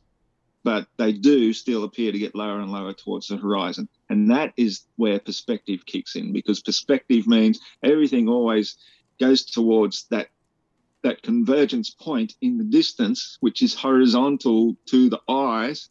That's how horizon gets its word. It's on the horizontal to our eyes. That is why the flat earthers do correctly always claim that the horizon always rises to eye level, because the horizon is created by eye level, and it will change as you change elevation looking out towards it. So I think we've gone off on this huge divergence talking about stars, when once again we should be arguing about the nature of the ground and water beneath our feet, which is how we prove what we are living on, not what we are living under, or looking out at other stuff. We're talking about the earth here. So we can use perspective to understand how on a flat level plane, the higher you get, the further you will see, because there is no physical curvature getting in your way to block what's in front of you. To see over curvature, you actually have to go forwards and over it to see what's on the other side. Just getting higher. I had a ball handy. There it is. Just give me 1 second. Here's a representation of a ball. If we're getting higher, anywhere higher on the ball is going away from the center point of the Earth. So if something's gone over the curve over here, if you're going higher, you're going over here. You're not going up and over to see over this curve. You're actually going backwards away from the curvature. So gaining height is going away from something which you have said has vanished from the curvature. But on a flat and level surface, going up will in fact allow you to see further. And that is something that's only possible on a flat planar Earth, and totally debunks the fact that you're able to see curvature by going backwards away from it, just by getting higher. So the claim was just made that you can't see over the curve by changing your distance from the surface. So this is an effect called a dolly zoom. And it's going to explain why, as we get closer to this globe on the desk here, we're going to see less of it, while it stays similar in angular size through the dolly zoom. So we're now about to start the dolly zoom right here. The camera moves in towards the globe, and we end up seeing less of it. So you can see things are shrinking around back behind the Earth. Oh, let me get back there. So, oh, come on. Stop being silly, YouTube. By the way, James, this is my own video, so I promise not to copyright strike you for it. You got it. So we can see that as we get closer, but zoom out to keep the globe at the same angular size by changing our depth of field or our angular, or we'll just go with depth of field. Field of view is another term. As we get closer, we can see less and less of the surface, which means that as we get farther back and we zoom in a bit, you can see more of the Earth, simply because you're changing your distance. So it's just a flat out falsehood that moving away from things, a curved surface, doesn't allow you to see more of the curved surface. You can also see this if you just hold any ball in your hand. If you hold, say, a football or a basketball or something, and you bring it really close, you can look up and around to the edges, and then as you pull it back, you'll see that you can actually see a larger percentage of the total sphere. In fact, in reality, where you always have to be some finite distance away from any sphere, you can never actually see an entire hemisphere. You actually have to be infinitely far away from a sphere in order to see the entire sphere. And the farther away you pull from it, the more you will see. So it is, in fact, actually a simple fact of both perspective and geometry that getting closer to a sphere means you see a smaller percentage of its surface within your field of view. I'm sorry that... Oh, sorry, go ahead. Sorry, what? I was going to say, I'm sorry that basic reality disagrees with one of your counters for the globe, but that's simply how it is. The dolly zoom, which is a common filmmaking technique, that relies on this fact. Reality, a very, very basic reality, because it's not at all anything to do with reality whatsoever. Because as we know, if we do anything according to actual scale, that anything on that globe is never, ever going to match anything that we could possibly see from any of our perspectives. But they say even the height of the atmosphere itself, which goes up from, like we say, 24, 25 miles, or up to as much even as 60 or 70 miles, even that is not even as thick as the lacquer on your globe. So you zooming in and out on that is probably the equivalent of, being as far away as Mars or Jupiter in your heliocentric model and looking at the Earth. Oh, no, it's much, much closer than Mars or Jupiter. It's closer than the moon, in fact. I'd highly doubt that. The moon is said to be about 285,000 miles away or something ridiculous like that. And, that amount of zoom is obviously, clearly not anything that we could possibly ever see from being on the surface of the Earth. So, I didn't make that claim. I'll give you a chance to respond. Less than a fraction of the thickness of the apple peel of an apple, less than a fraction of the wax even on the apple, is not going to show a greater advantage over curve if you were saying that it is curvature hiding things in the distance that you can't see beyond. That I'll give you a chance to respond, Dapper. Want to let you both know we are about to jump into the Q&A shortly. And so, Flat Earth Aussie, if you want to finish up that sentence or so, and then we want to give Dapper a chance to respond. Yeah, thanks. I would like to finish on that thought by saying that if it was actually physical curvature and you're going up and away from it, you will not gain greater advantage to see further beyond that actual curve. But because the Earth is flat, every little bit of increment in height gain that you achieve, you will actually see further because you have increased the angle of view which is always horizontal to the eye, it's increased incrementally with your gain in height. On a curve, that isn't going to happen. It's just not how it would work. And you show something on a scale of seeing thousands and thousands of miles difference within this tiny little video because you cannot grasp scale. Scale is the most important thing to understand when trying to comprehend when we're viewing things in perspective. And the globers simply cannot do it because they're so used to looking at toy models like the ones suspended above their crib when they were a baby that they still think the whole universe works like that. Dapper will give you a pithy response, and then we're going to jump into Q&A in just a moment. All right. So this has mostly just been a repeat of what we've heard, starting with addressing claims that I didn't make as if that countered my claim. So, for instance, pointing out that a particular example of why perspective on a curve, in fact, does allow you to see more of the curve when you're farther away, doesn't match the thing that we would precisely see on the Earth because of its scale, doesn't actually change the fact that you're simply flat out wrong, that distance from a curved object increases the percentage of that object that you can see when you're looking at it. This is the same thing as when we had things where you don't actually have a reason why the South Pole centered flat Earth is a worse model. Your only reason is because, well, it's not what you believe. It's the same thing over and over. We've had dodging away from the actual question, addressing points that were never made, going off into tangents about gravity or parallax of the stars, which don't actually have anything to do with the shape of the Earth. Because again, people believed in the globe long before stellar parallax was ever discovered, which, by the way, has been measured, but I'm not really making that argument. So the whole thing, while Ross was disappointed in my opening, I've been disappointed in this entire rest of this because I have yet to actually have any counter to anything I've said that both addressed the question I asked and was indicative of Ross's position. Want to remind you folks, our guests are linked in the description so that if you want to hear more of Flat Earth Aussie or Dapper Dino, you certainly can. And that includes if you're listening via the podcast, as these on the bottom right of your screen are just some of the podcast apps that we are available on. Highly encourage you, check out the podcast for Modern Day Debate, as we are excited, as I mentioned, that our guests are linked there in the podcast episode description box as well. Now, jumping into your questions, do appreciate all of them. And so, starting off with the very first one, Tim Pryor says, does this supposed, I think they're saying, is this supposed to be evidence of something?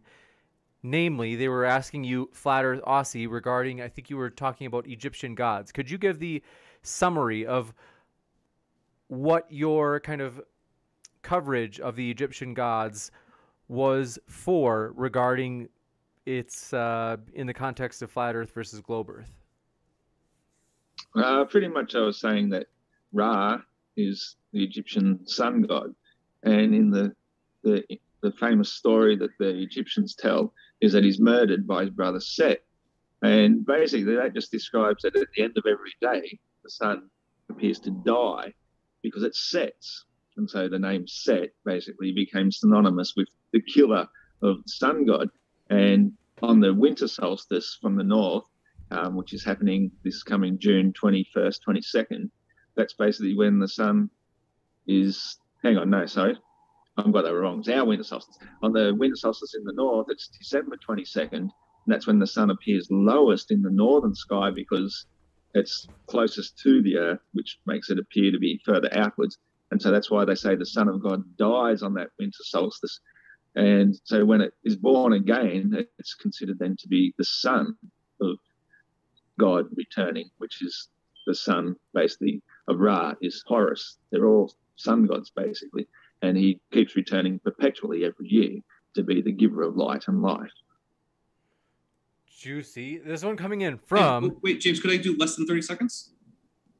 If it is less than 28 seconds. I'll do less than 20. All right. This is what's called solar theology. And if Ross or anyone else is open to having a discussion where you're going to take the solar theology position on things like Christianity and other religions, I am interested in that debate. And I am willing to have a debate on that topic. Boom. Maybe the after. Yeah, maybe the after show. I do have an after show coming up. Juicy. This one from Alan Beaupre says, Flat Earth Aussie, what specific evidence would ever change your mind? Love the beard, by the way. Well, thank you very much for that. Thank you. Like, I used to believe the globe fully. I was a full believer in the globe. Like, my whole philosophy of life it revolved around being on this very specific, special little blue ball in this Goldilocks zone, hurtling around the sun once a year.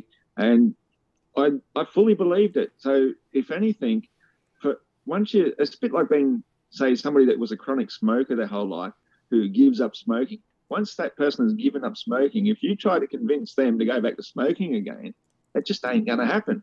If anything, they become more against smoking than they ever were in the first place. Like a non-smoker isn't really that much against smoking, just wishes people didn't do it, but they don't care as much. But a devoted ex-smoker usually goes out of the way to tell people, you got to cut that shit out. So basically for me as an ex-glober, there's probably nothing you could do to convince me to go back to becoming a globe believer again.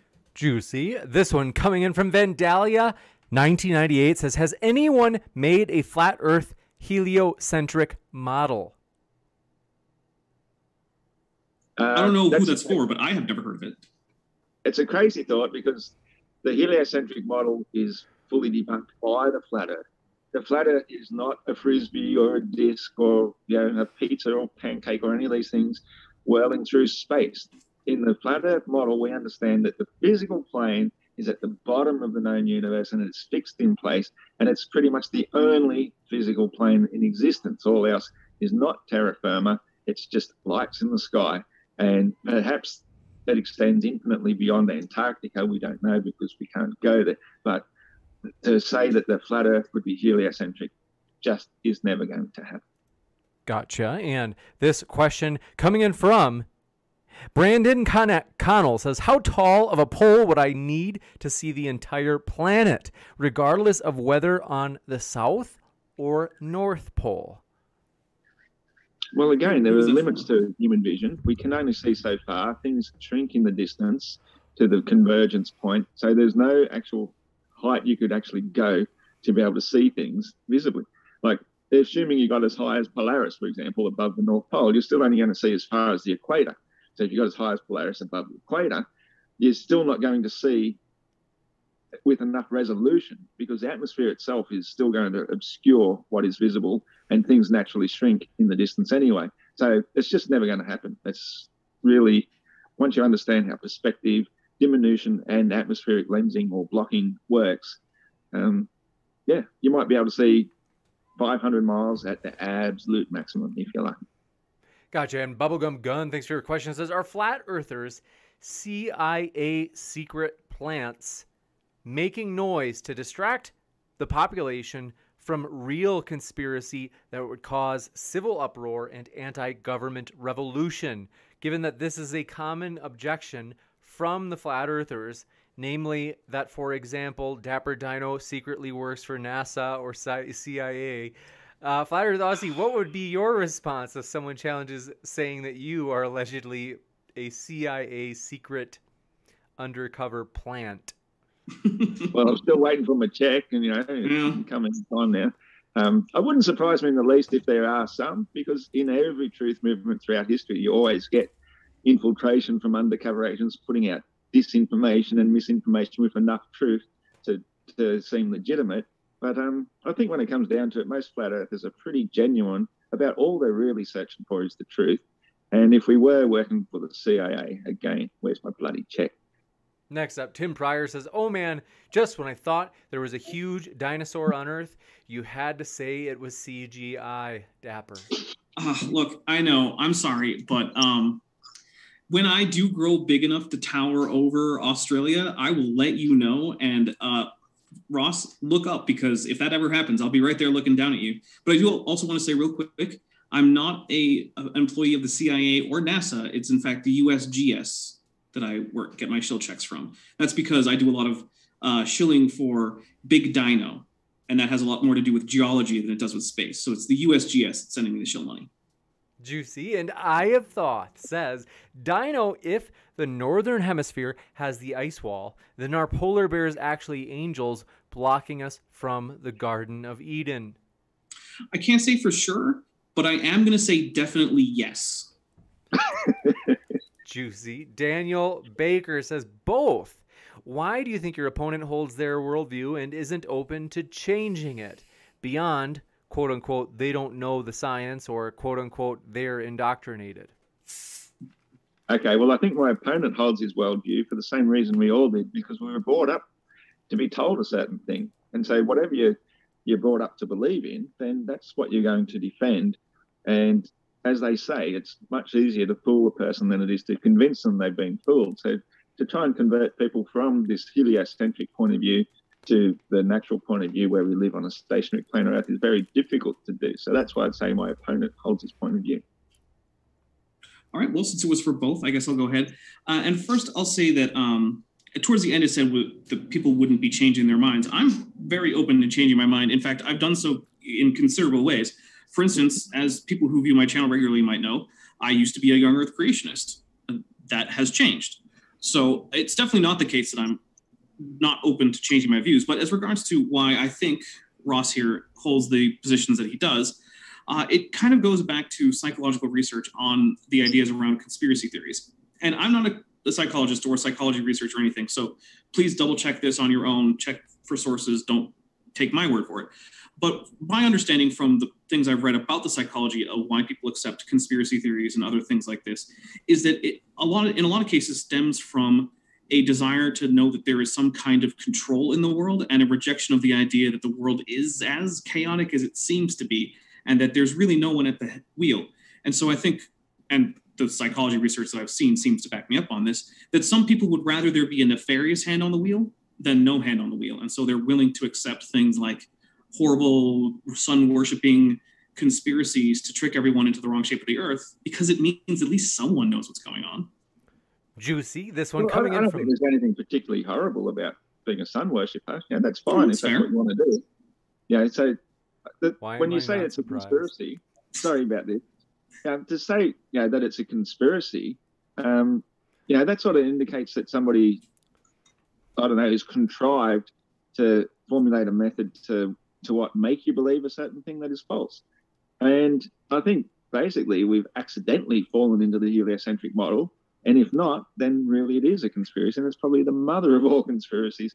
And it's not because we want to think there's a nefarious hand controlling us. We'd rather think there's no hand controlling us, that we do have the God-given free will to make up our own minds to believe whatever we want, rather than whatever you just said, which makes no sense to me. It completely goes opposite of what I think. We do have to keep moving.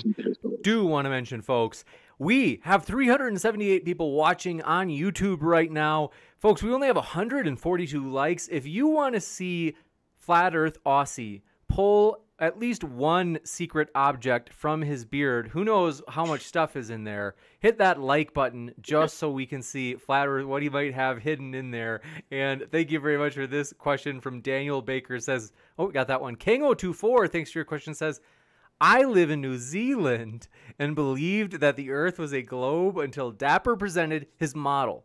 Makes total sense. It's what I observe. Well, I'm glad that I could enlighten some of my global south brethren out there. And by the way, what I used to keep in my beard when it was big and bushy was paintbrushes. So I'm curious to see what Rasta has in his beard. Anything hiding in there? Come on, fingers crossed. Ozzy, that's disappointing. You don't want to disturb the baby birds. They won't not come back. The mother won't not come back. That's true. Hazian, thanks for your question. Says, I have 2 videos on my YouTube channel that proves that Lake Huron curves and debunks the flat Earth Aussie. Yes, well, sorry, mate, you're deluded, or you're just outright telling lies. There's no proof ever of water, standing bodies, exhibiting curvature. What you're probably interpreting is perspective and seeing, like, for example, when we look at any letter on a screen, like the figure O, for example, if we zoom right in on that letter O, we will see that it is not actually curved. It is composed of a whole sequence of small square blocks, which are completely flat and leveled in their own right. But when you zoom out from them, it creates the illusion of curvature. So what you've done is you zoomed in on something similar to the pixelation of lots of things close together to create the illusion of curvature, but you have not shown curvature, guaranteed. Juicy. We'll see what Ozian has to say about that, as well as this one coming in from Daniel Baker strikes again. Says Flat Earth Aussie, having a beer at 11:45 a.m. Respect my friend. Good for you, Flat Earth Aussie, starting early. I appreciate that. That says, a true Aussie, haha, do you brew your own or buy them? I do brew my own. Yeah, we were just talking about that. At the moment, I've been in the process of moving. I'm sort of getting myself off grid a bit more, and as such, the brewing process has been a little bit slower to get up and running. Like, I need running water eventually, which is one of those things still currently lacking as an off-gridder. But, I get by. So I am buying it. And when I do brew it, I brew this brand anyway, Cooper's Sparkling Ale. But yes, a bit of both. Back in history. And it's nearly 1 p.m., so it's okay. Back in history, people used to say that until the first bit of alcohol had been brewed in a place, you hadn't really permanently settled into that place.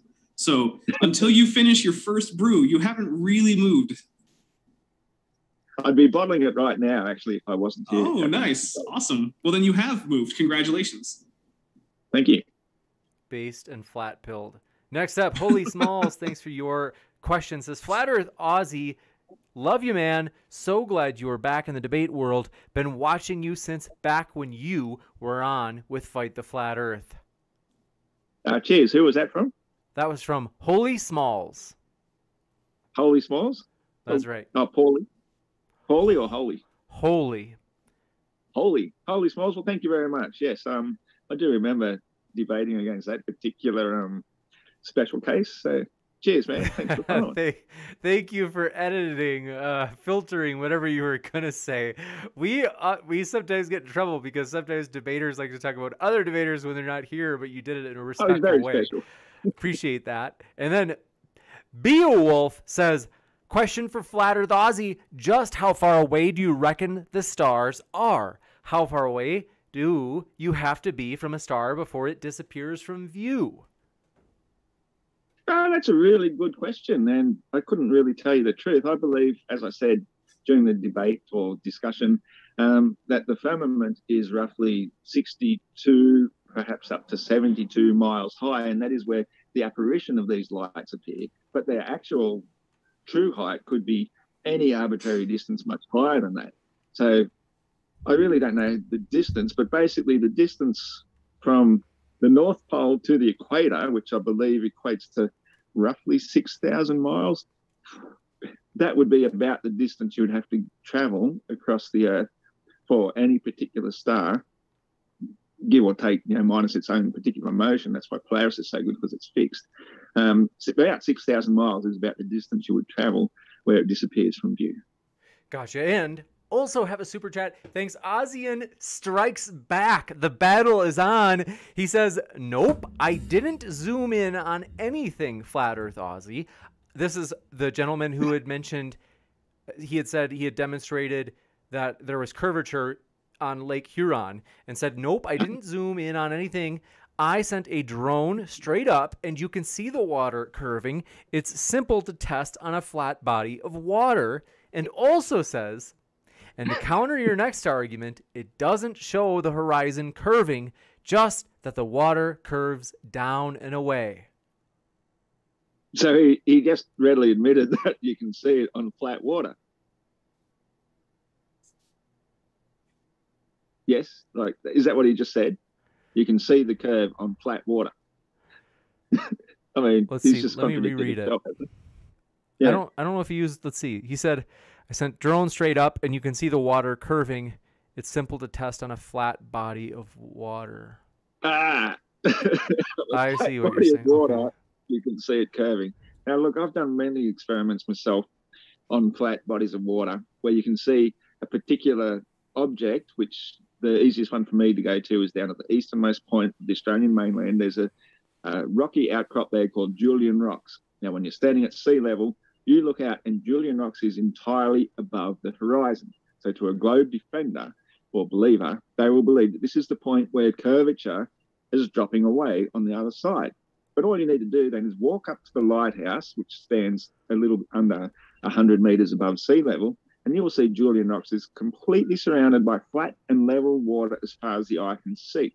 So what you've mistaken as curvature is merely convergence due to your viewing height. You gain your viewing, go up in your viewing height, and you'll see it was never curvature, because if you do see real and actual curvature, whether it be a mountain, a hill, a little pitcher's mound, whatever it might be, if you do gain in elevation, that curve doesn't disappear. But when you see it across water, as you gain in elevation, it completely disappears. So that means there was never curvature in the first place, because it wouldn't just vanish the way your lap does when you stand up. Juicy. And I missed, thank you, Daniel Baker, for pointing this out. I did miss the last part of your question. Earlier asked Dapper Dino, why do you think flat earth debate still exists? Oh, it's fun. It's the same reason that there's two reasons. It's fun and there's still people who believe it. It's the same thing as young earth creationism. There's not a real debate. It's just, play pretendsy with people who don't realize how badly wrong they are. But yeah, it's entertaining. Juicy. Tim Pryor says, why is it I can see Jupiter's moons casting shadows on it if planets are just lights in the sky? Flat Earth Aussie. Really? Oh, I'd like to see that. I've never seen that, but if that's what they like to believe and helps them sleep well at night, then good luck to them. Perhaps they have pictures. Ross, you should visit. Where I live, we have a very, very big telescope at a public observatory that you can go. Well, the observatory itself isn't public, but the telescope in particular is sometimes open to the public. And you could actually, if you go on the right day, see it. I thought you were going to invite me to Jupiter to see the moons myself. No, but what I'm saying is that there are things you could do yourself to go and actually see whether or not the shadows on Jupiter ever exist. But it's a consistent thing with flat earthers that they never do the things that would show them to be either right or wrong. And I suspect it's because they actually know that they would be shown to be wrong.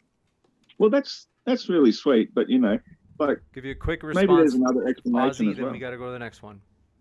Yeah, well, I'd just like to think maybe there is another explanation, and maybe these things that we think are terra firma physical bodies, such as the moons of Jupiter, are something else entirely, and that is quite entirely possible that the sun itself still casts a shadow from these things onto the other thing. Who knows?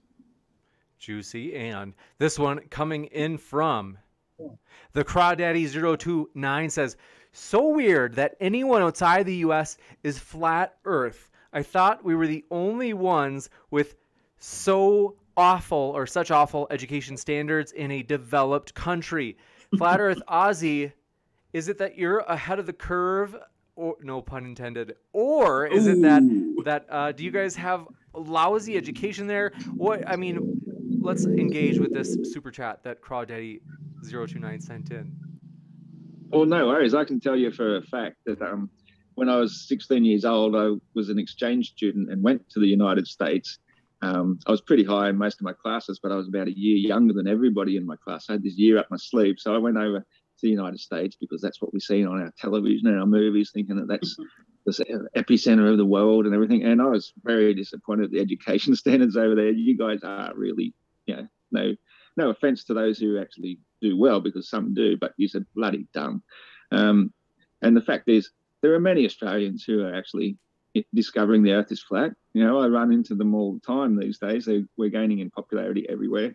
And in fact, if you go, apparently I think Brazil is one of the world's capitals of flat earthers, where there's over 10 million people who confess to believing we live on a flat, stationary planar Earth. So it's not just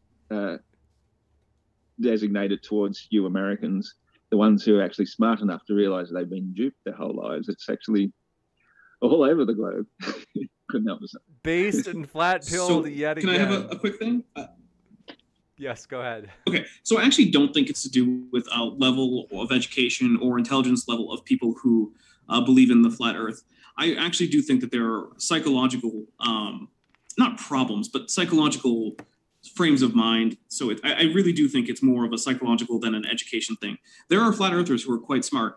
And in fact, it's actually even easy to recognize when some of them end up leaving flat Earth and they stop saying the absurd nonsense that is required for you to actually preach the flat Earth. And instead, they actually, in many cases, turn into pretty good people at doing flat Earth debate. You can look at like Seek Truth, Speak Truth, or Ranty, who recently left the flat Earth. In fact, Ranty has been doing some excellent debates against flat Earthers because he's a smart guy. It's not education. That's not how these kind of kooky pseudoscience beliefs work. Same thing with young Earth creationism. Young Earth creationists aren't particularly dumb. Gotcha. And we do appreciate your question. This one coming in from Banned for Life. Appreciate your super sticker. And then says, keep it up, by the way. Also, Rezo out of Gore says, James would make a cool lighthouse keeper in a children's book. Thank you. That's the nicest thing I've ever heard. Ozian, thank you for your super chat. Says, and finally, I measured the cargo ships getting taller as the drone goes up and further away from the ship, Ozzy. Yes, because the convergence point tends to compress everything towards that point.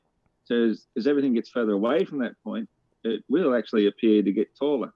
That is one of the parts of the law of perspective, which means that the more everything gets into that point or is lower towards it, it actually does compress more so than the parts higher above it. So, yeah, of course, as you raise in elevation, then the compression point or convergence point, gets further and further away. So therefore, those higher parts of the boat will fill more of your field of view and appear taller.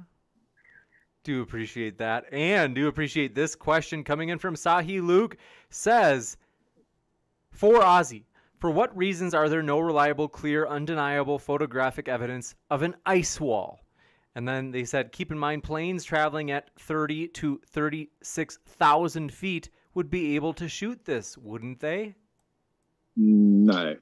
A plane at about 36,000 feet, if you're using infrared photography, as one famous flat earther, whose name escapes me at the moment, has done, you can see about 1,000 miles. The Earth is really, really, really, really big. Now, all you have to do, if you want to see images of the ice wall, go to Google and type in ice wall images of Antarctica or ice wall Antarctic images. Either way, you want to see images. So you go to the images part, and you'll find hundreds of different pictures of the ice wall of Antarctica. The people have taken lengthy videos from helicopters showing the ice wall. The ice wall is a real phenomenon. It exists. But no, once you're more than a couple of hundred miles away from it, you're never going to see it. And Antarctica is a really, really long way away because the Earth is really massive. It's huge. So you're not going to see it from a mere 30 to 36,000 feet. This one just in. Appreciate your super chat. Lockbeard says, Ozzy needed elevation to see the rocks over the curve. Observe Sigma Octantis with your telescope. Take all the time you need. Flat Earth debunked. No, not at all. Sigma Octantis isn't actually visible, even with your average backyard telescope. It's a given point, but it's a dark spot. The Southern Cross, on the other hand, is completely visible to the naked eye, and I see it all year round, every night, in the same direction when I go outside and look in the same direction. Now, its angle of, might be upright or on its side or something, may change throughout the year, and by the morning time, if it starts off like this, by the morning it is over like this. That is true.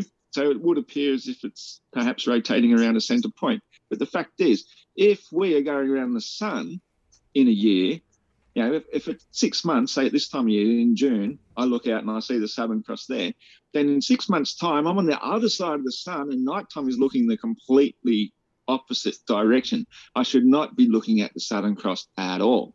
But the fact I see it all year round, year after year, proves that we are not going around the sun. The stars are revolving around above us. Juicy. This one coming in from the Crawdaddy029 says, James, you're on camera. Who else works now? I don't understand. Who else works now? What does that mean? Is that some sort of hip slang that people are using nowadays, Flat Earth Aussie? I've no idea, mate. I'm the least hip slangsters out there. Then Bubblegum Gun just came in with Flat Earth Aussie. Look up the optical illusions of the Parthenon. That is pretty cool, actually. I second that. Everyone should do that. Really? Oh, yeah. Parthenon, there's a lot of... I can't remember if it's in Rome or Greece. It's in Athens, Greece. It sounds Greek, but yeah, I admit I haven't actually seen these optical illusions of the Parthenon, but I understand optical illusions quite well. They're very interesting phenomenon, and that is usually what creates or causes people to believe they're looking at curvature in the first place, because the horizon is an optical illusion because it's created by the eyes, and it does change as you change elevation. And The most Parthenon optical does the illusions opposite. also change as you change your point of view looking. The Parthenon uses curvature to make you think you're looking at something that's a straight line. Interesting. Next, the Crawdaddy029 says, who else helps you run things while you're on camera? Oh, I see what you're saying. I run everything in terms of the tech, and I have to give a huge thanks to the moderators. Great opportunity to say moderators do a fantastic job of keeping track of the chat just to make sure it doesn't get too rowdy in there. And so huge thanks to the moderators.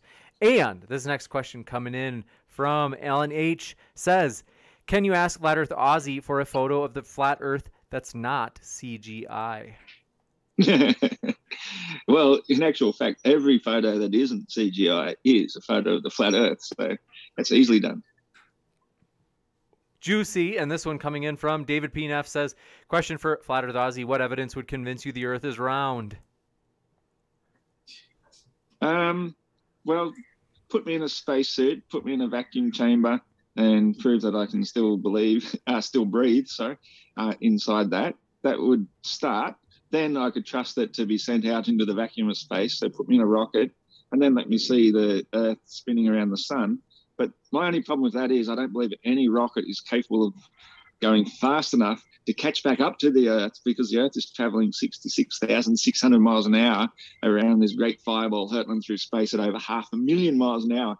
And if a rocket can go that fast and return back to Earth, then I'm on it. Gotcha. And Big Thang Bruce Wayne says, Flat Earth Aussie, if the Earth is flat, why can't I see Mount Everest from my doorstep? It's too far away. Gotcha. Next up, James Downer says, for Ozzy, what exploration have you done to investigate the edges of the flat Earth, and did you take any pictures while you were there? That's a nonsensical question, because we flat earthers do not believe there is an edge. We believe that we come across an ice wall, of which I've already explained there's thousands of pictures of this said ice wall, but we believe that the Earth continues beyond that, potentially, perhaps infinitely, and the whole concept of an edge is something that only an absolute amateur would ask, because there's no such thing in the flat Earth belief. Gotcha. And then last one, folks, want to get our guests out of here, and I am also shot. So Beowulf, thanks for your question. Says, question for Ozzy, how far away are the stars? It's kind of asked before, but yeah, tell them the truth, Ozzy. They're as far as they appear. Like, we can only see a certain limited distance when we're looking through the atmosphere, but because we're looking up, we're looking through the least amount of atmosphere. And so I believe that we're seeing them at a distance of, I'll go out on a limb here and say that they appear to us, to our naked eye, 12 miles away, because that's where I call firmament B, where the limits of light reach. That's where sunlight reaches, which we call daylight. And when the daylight isn't there, the stars themselves make an appearance in this particular location. And I believe that once we go above that particular height, you can't see stars at all. So technically, they're much higher than that, but where we see them is that 12-mile limit, the Kalman line. Bubblegum Gun, thanks for your last-minute super chat, says, FEU, why can't I use a telescope to see Mount Everest? Because it's a bit like when you're looking underwater. You're only going to see so far through even like your normal Olympic-sized swimming pool, for example. If you go underwater, you're not going to see the far end through all that water. Now, the atmosphere is similar, only we can see much, much further. But even with infrared, the best optics you can get from a great height, you can only see about 1,000 miles. And I'm pretty sure that you won't even see the coast from the far side of from the other side of your continent, looking across just your continent alone, let alone see all the way to Everest. Plus, then you've also got that factor of distance diminution, which makes things shrink in the distance. So unless you are within viewing distance of Everest, you're not going to see it outside of those limitations. Gotcha. Juicy, the Crawdaddy029 strikes again, says, so we are at the center of this never-ending flat Earth? I believe so. But as far as we're concerned, we're at our center of it. Like, there might be plenty of other centers, I mean, just because you're at one shopping centre doesn't mean other shopping centres don't exist. But while you're at that shopping centre, that's the centre of your existence. So for us, this realm, the Earth we live on, is our centre, with the northern pole being the absolute centre of it. Juicy. And with that, folks, want to remind you, this debate that you are seeing on the bottom right of your screen, it has been rescheduled for Saturday, June 19th. So that's 6 days away, folks. This is the big one, the gigantoid epic debate that we are thrilled for and had done that crowdfund for. And so we're excited about that. And folks, I'm working on the crowdfund fulfillment. Thank you, everybody who helps contribute to that. But I am excited about this debate, folks. You don't want to miss it. So do hit that subscribe button and that notification bell, as well as you don't want to miss out on this one, folks. It's going to be juicy. I want to give a huge thank you to Flat Earth Aussie, as well as Dapper Dino. We really do appreciate you guys. And folks, again, they're linked in the description. So if you want to hear more from them, well, hey, what are you waiting for? And Bubblegum Gun with a last-minute super chat says, we can see the moon, but not Mount Everest, Flat Earth Aussie? Yeah, because the moon projects an apparition. This is a whole other topic which I could go on and on for ages, so I won't. But I'll just say that basically what I believe the moon is, it's both a physical, tangible object, which is suspended above the Earth, by the same forces that cause the tides, but it actually projects that sunlight into this firmament B level, where light exists, which creates a much nearer looking and larger moon than what the real moon actually is. So we're still seeing the moon only this 10 to 12 miles away, and rather than 285,000 miles away. Plus, we're also seeing it as, again, because when you look up, you're looking through the least amount of atmosphere, and you can see these objects when they get closer to the horizon. When you see them through more and more of the atmosphere, they do appear a lot duller than they appear when they're directly overhead. Sun and moon being perfect examples. You got it. And Ozian with a last-minute one as well says, an infinite plane has no center, Ozzy. That's a fair point, but what we have is a magnetic center. And because all our compasses point towards this magnetic north, that is what gives us our personal center of the so-called infinite plane. We don't know that's infinite. That might not be. You might actually reach a wall and we're actually inside a giant cosmic egg or something. That much we don't know at this stage. But what we do know is that water does not curve around a ball and that people cling to the upside of it as we spin and hurtle through a vacuum. That sort of claim is nonsense. The claim of having a center, a magnetic center, is quite logical and obvious. Juicy. And with that, folks, want to give a huge thank you to Dapper Dino and Flat Earth Aussie. We really do appreciate you guys. It's been a true pleasure to get to host you tonight. Thank you, James. Thanks very much, Sam. And do stop by to the after show. I will be giving Flat Earth Aussie the link. I don't know if they'll show. Much appreciated. And I am slightly, as I say, disappointed the fact that I didn't come up against the actual somebody seriously trying to argue in defense of the globe. And that's because that's how every debate goes. I wanted to change it up a little bit. Yeah, but the thing is, I love debunking the globe because that is that's why I didn't want to let you do it. Well, that's for the after show. That's for the after show. Because the more we debunk what isn't, the more we see what is. And that's what is left after we've debunked all the nonsense, is the stationary planar Earth. So maybe, I know that this is meant to be one of our final Flat Earth debates for some time, James, and I do appreciate you allowing me the opportunity to represent our side. But hopefully sometime down the track, you might have a serious defender of the globe who might like to take this a little bit more seriously if I can come back again another time. Well, to be fair, though, Dapper Dino did jump into like globe Earth mode during the, he still did jump into it when I asked him if he would. And so this was still like what was intended. It was just a little bit of extra stuff at the start. But want to let you know a couple of things, folks. Flat Earth Aussie is not lying when it comes to the fact that this is going to be our last Flat Earth debate. Not forever. I titled this the final chapter. It's not that it's going to be the last one ever. Maybe we'll do it like once a month or something, but it is true that we've done a lot of Flat Earth debates. We do have a lot of new topics that we want to try out. And so it is true that, don't worry, we're going to have another one at some point, but we will probably be greater lengths of time in between, such as in the last one. I think we had one like 2 weeks ago. And so the next one will probably be at least 3 weeks or 4 or maybe more. And so we will have more, but you'll have to just keep an eye on you'll have to keep an eye on when that is. And so, could I thanks. throw in 2 cents there, James? I noticed in the moderators chat yesterday, somebody suggested that you're going to have a lot more bigger names coming onto the channel, which is great. And I was thinking that perhaps you could use as a prelude to their debate for the warm-up to it is maybe get some lesser-known names to come in and have an hour's debate or something beforehand until the main event, and that might allow a lot more newcomers who would love to debate about it but have no standing or whatever in the debate circles, an opportunity to express their point of view and see if they can get some footage into the debate circles. I'm open to it, although there are a lot of different factors that I have to balance behind the scenes. And so thank you for that feedback, though. And the Crawdaddy029 with a final super chat says, thank you, James. We don't need, let's see. Well, that's the trick, folks. I know a lot of people, and I know that Crawdaddy, you actually don't mind it.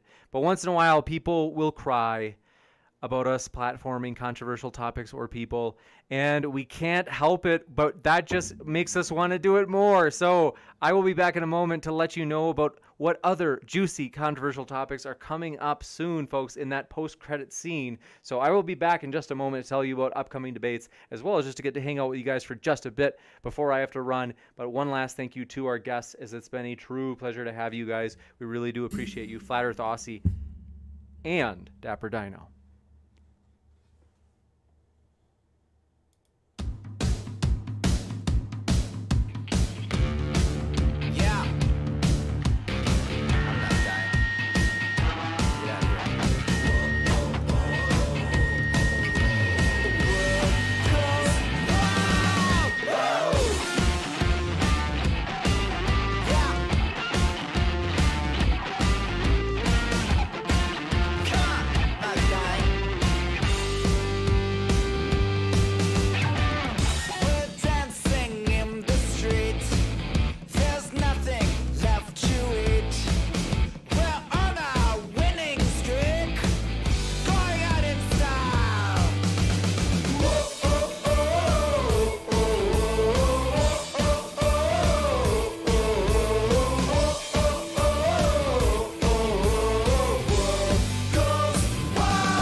Ladies and gentlemen, thrilled. You guys, phenomenal, amazing, so fun. And so thank you guys for all of your support. We do appreciate you and want to let you know about all the upcoming juicy debates. As at Modern Day Debate, we have a vision, folks, to provide a level playing field for everybody to have a chance to make their case to the world in the most fair way possible. And so, no matter what walk of life you are from, believe me, we really do appreciate you being here, whether you be Flat Earth, Globe Earth, Christian, Atheist, Republican, Democrat, you name it. We are glad you are here, folks. We are excited about the future, and we are fulfilling that vision almost every day with our debates. As we are excited, folks, I am honestly so excited that just yesterday, folks, we are getting close to 50,000 subscribers thanks to you.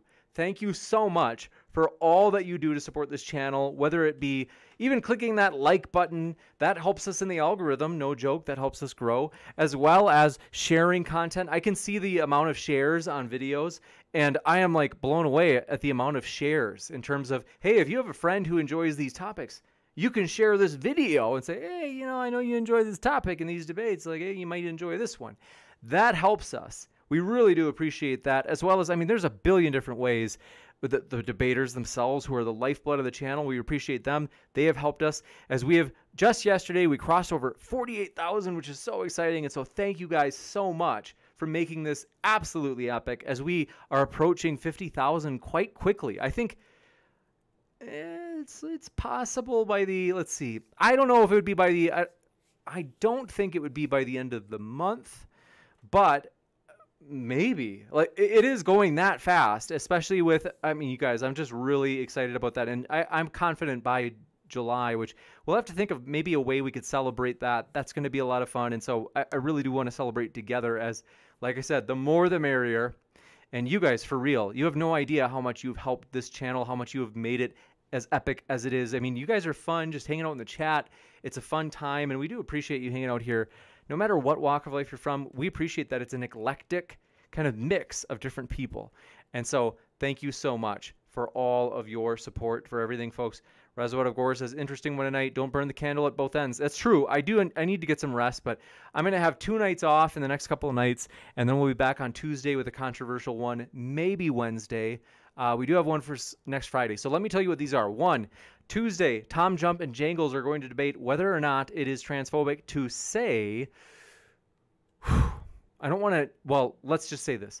Highly encourage you to check out that debate, as that debate is already up on the main channel page. So I don't want to name the controversial topic but check it out. As well as Wednesday, we are hoping to book Kent Hovind for a debate with Dr. Dan Cardinal. That is going to be a juicy one, and that is going to be on whether or not the Ark of Noah's Ark could have worked in the flood. So you don't want to miss that, folks. We're really excited about that.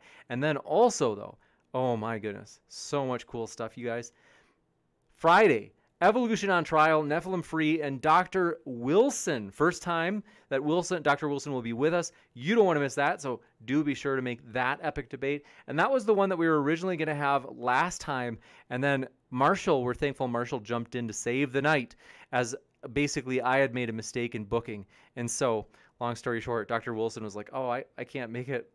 So I made a mistake and I didn't tell him about the date of his debate. So the last one, this one right here, you guys, this is going to be epic. I'm excited about it. And so thanks for all of your support to make that happen. And Bubblegum Gun, good to see you, as well as Reservoir of Gore and the Crawdaddy 029.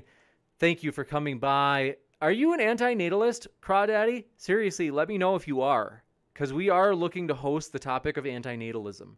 I'm very serious. And Flat Earth Guy, good to see you. And Sean Charles, thanks for coming by. And Jack the Giant Slayer, as well as Joe the Toe and Rob J. Plus RH, we're glad you're here. And Amanda, thanks for all your support, as well as General Balzac, thanks for your support, as well as Let's Farm. Thanks for being great moderators. Seriously, we appreciate our moderators. Thanks, SciShow Nav, for doing all the hard work you do. And you guys, we are pumped. Let me tell you this. We are absolutely pumped that our moderators now, if you have not heard, if you've been living in a cave on Mars with your fingers in your ears, our moderators are now fully neutral. So they are not doing any sort of debating. We appreciate that. If you're a moderator and you're like, where did my wrench go? We took away everybody's wrench, literally everybody's. And we said, hey, we just have to have you check in with Sideshow Bob. And you can see him in the chat right now. If you tag him, you can ask him, like, hey, tell me what's up. What do I have to do? It's not punitive. It's purely to be sure that everybody saw the new guidelines for the moderators, just to be sure that everybody's on the same page. That is absolutely essential for us. We want to be united in carrying out the vision of providing a level playing field for everybody to make their case to the world about the issues they care about. So we are excited, folks. Now, it's true, not every topic. We're not going to have every topic. There are different reasons why some topics we won't have them. And I mean, one, we've talked about this before. Practically speaking, if there are topics that YouTube won't allow us to do, I'll admit we're not going to do them. Because why would we saw off the branch that we are sitting on? There are plenty of controversial topics we will do. And so there are some, it's like, well, we might pass on that one because because YouTube wouldn't want us to do it. And so we got to say, I know a lot of people, a lot of YouTubers surprisingly will bad talk YouTube. I've got to say, we're thankful. We've grown a lot. YouTube's recommended our videos an awful lot. And we appreciate it. I mean, like, hey, as an example, if you guys didn't see yesterday's epic debate, political debate, that debate honestly has been exploding in terms of views. And that's because YouTube's recommending it. So we have to give thanks to YouTube. We're thankful for that and for their helping us grow. And so Pancake of Destiny, thanks for coming by. And then General Bozak says, I wonder if Saturday's debate might get the channel to 50,000 subscribers. Maybe. That could be. For real. Possibly. I mean, right now we're cruising, and we're probably going to cruise. I think that Yeah, I bet we really maybe could get to, let's see, 17. Yeah, I honestly actually think that really good odds by the end of the month. I don't know. It'd have to be a lot. We'd have to like really crush it in terms of like new subscribers on Saturday for it to be on Saturday. But I do think that as a consequence of Saturday's debate, that probably by the end of the month we'll amazingly hit 50,000, which is encouraging to say the least. And so it's June. That's amazing. So Jane Casper, thanks for coming by. This is another great fire for the channel. Thanks, James. Thank you, Jane. Glad you enjoyed it.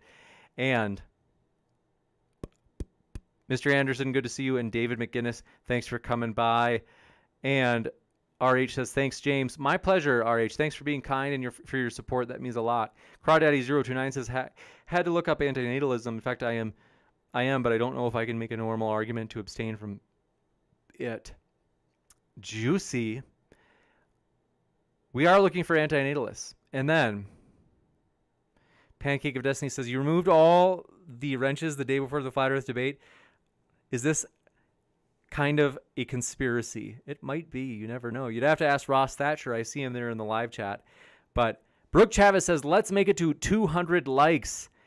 And Squatch Talk says, you need a 50,000 subscriber special stream. We should do that, right? We should celebrate it, like, because that's a big milestone, you guys. I mean, the next big milestone after that is 100,000, which is gigantic.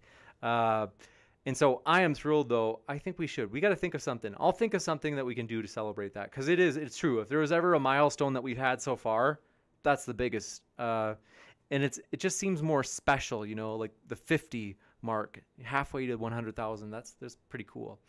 But folks, we're only 12 likes. We're only 10 likes now away from 200 likes for this stream. We do appreciate your support, folks. We have 245 people watching, which means logically, even though some of them, maybe they've stepped away, you know, they're going to the bathroom or something. But with 248 people watching, we can, I'm sure, no more than 47 are using the bathroom right now. And so we've got to have at least 200 people that are hearing this. Smash that like button. And you might be like, James, I don't know if I want to smash that like button. I mean, I saw there's 10 dislikes. As I've told you before, those 10 dislikes are from, we have 10 Australian viewers, and that's from them hitting the like button from where they are. So we do appreciate those likes. So we are excited, though. I am really pumped to tell you guys just a lot of stuff we are learning in terms of like, how can we make this show better? How can we make it more epic?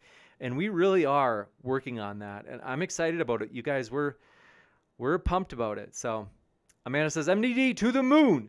We are excited. As I got to say, like, thank you guys so much for all your support. Seriously, it means more than you know.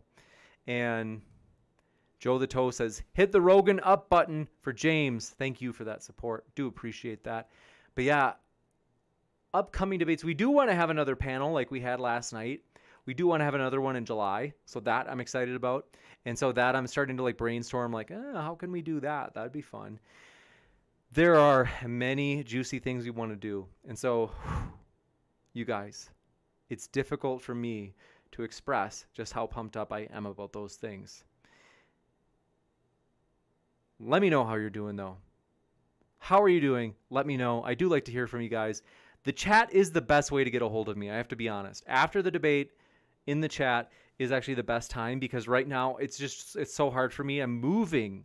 I don't know if you guys know that. So I've been moving lately. So like right now, honestly, I am like exhausted. Every minute of my day is either moving or the doctoral stuff or modern day debate.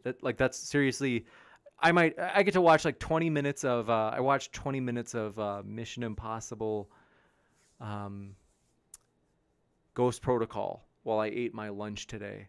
That was my leisure for the day. So like it is insanely busy. And so want to let you know, yeah, we totally, it's been super busy. So I'm so sorry to be behind on emails if you've emailed.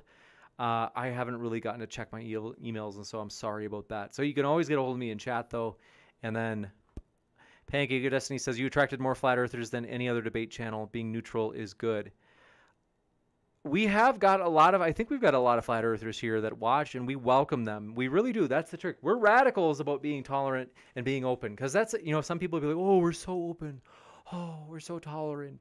And at the same time, it's like, you clearly see they have it's like, oh, like really? Okay, you're going to exclude like flat earthers. Like, We are radical about it. And so Crawdaddy029 says, I'll let you know by Saturday then. I regularly tell people they are selfish for having children, LOL. That's juicy. That is a juicy topic. Let me know. You can always let me know in the chat as well. And yeah, do let me know. Lockbeard says, LOL, James, Australians are seeing the thumbs down button upside down from their perspective. I know, that's the joke. That's what I was saying. Maybe you got that. You were just repeating what I was saying. Credit to Timio for that joke, by the way. That's not actually original to me. Timio, if I think I saw Timio earlier in the live chat. But let's see. Mannerite, thanks for coming by, as well as Mark Reed. Good to see you. And then Pancake of Destiny says, it's 5:30 in the morning here, and you say that you are exhausted? Darn. Let's see. Yeah, you're up pretty late. You're a night owl, that's for sure. But yeah, I am pumped, you guys. Thanks for all of your support. I love you guys. I am excited to see you on Tuesday. So I'll have a couple days and then be back at it, and it's going to be epic. So I must run a little bit earlier than usual, but folks, keep sifting out the reasonable from the unreasonable. Thanks for being here and all of your support. Love you guys. Take care and see you next time.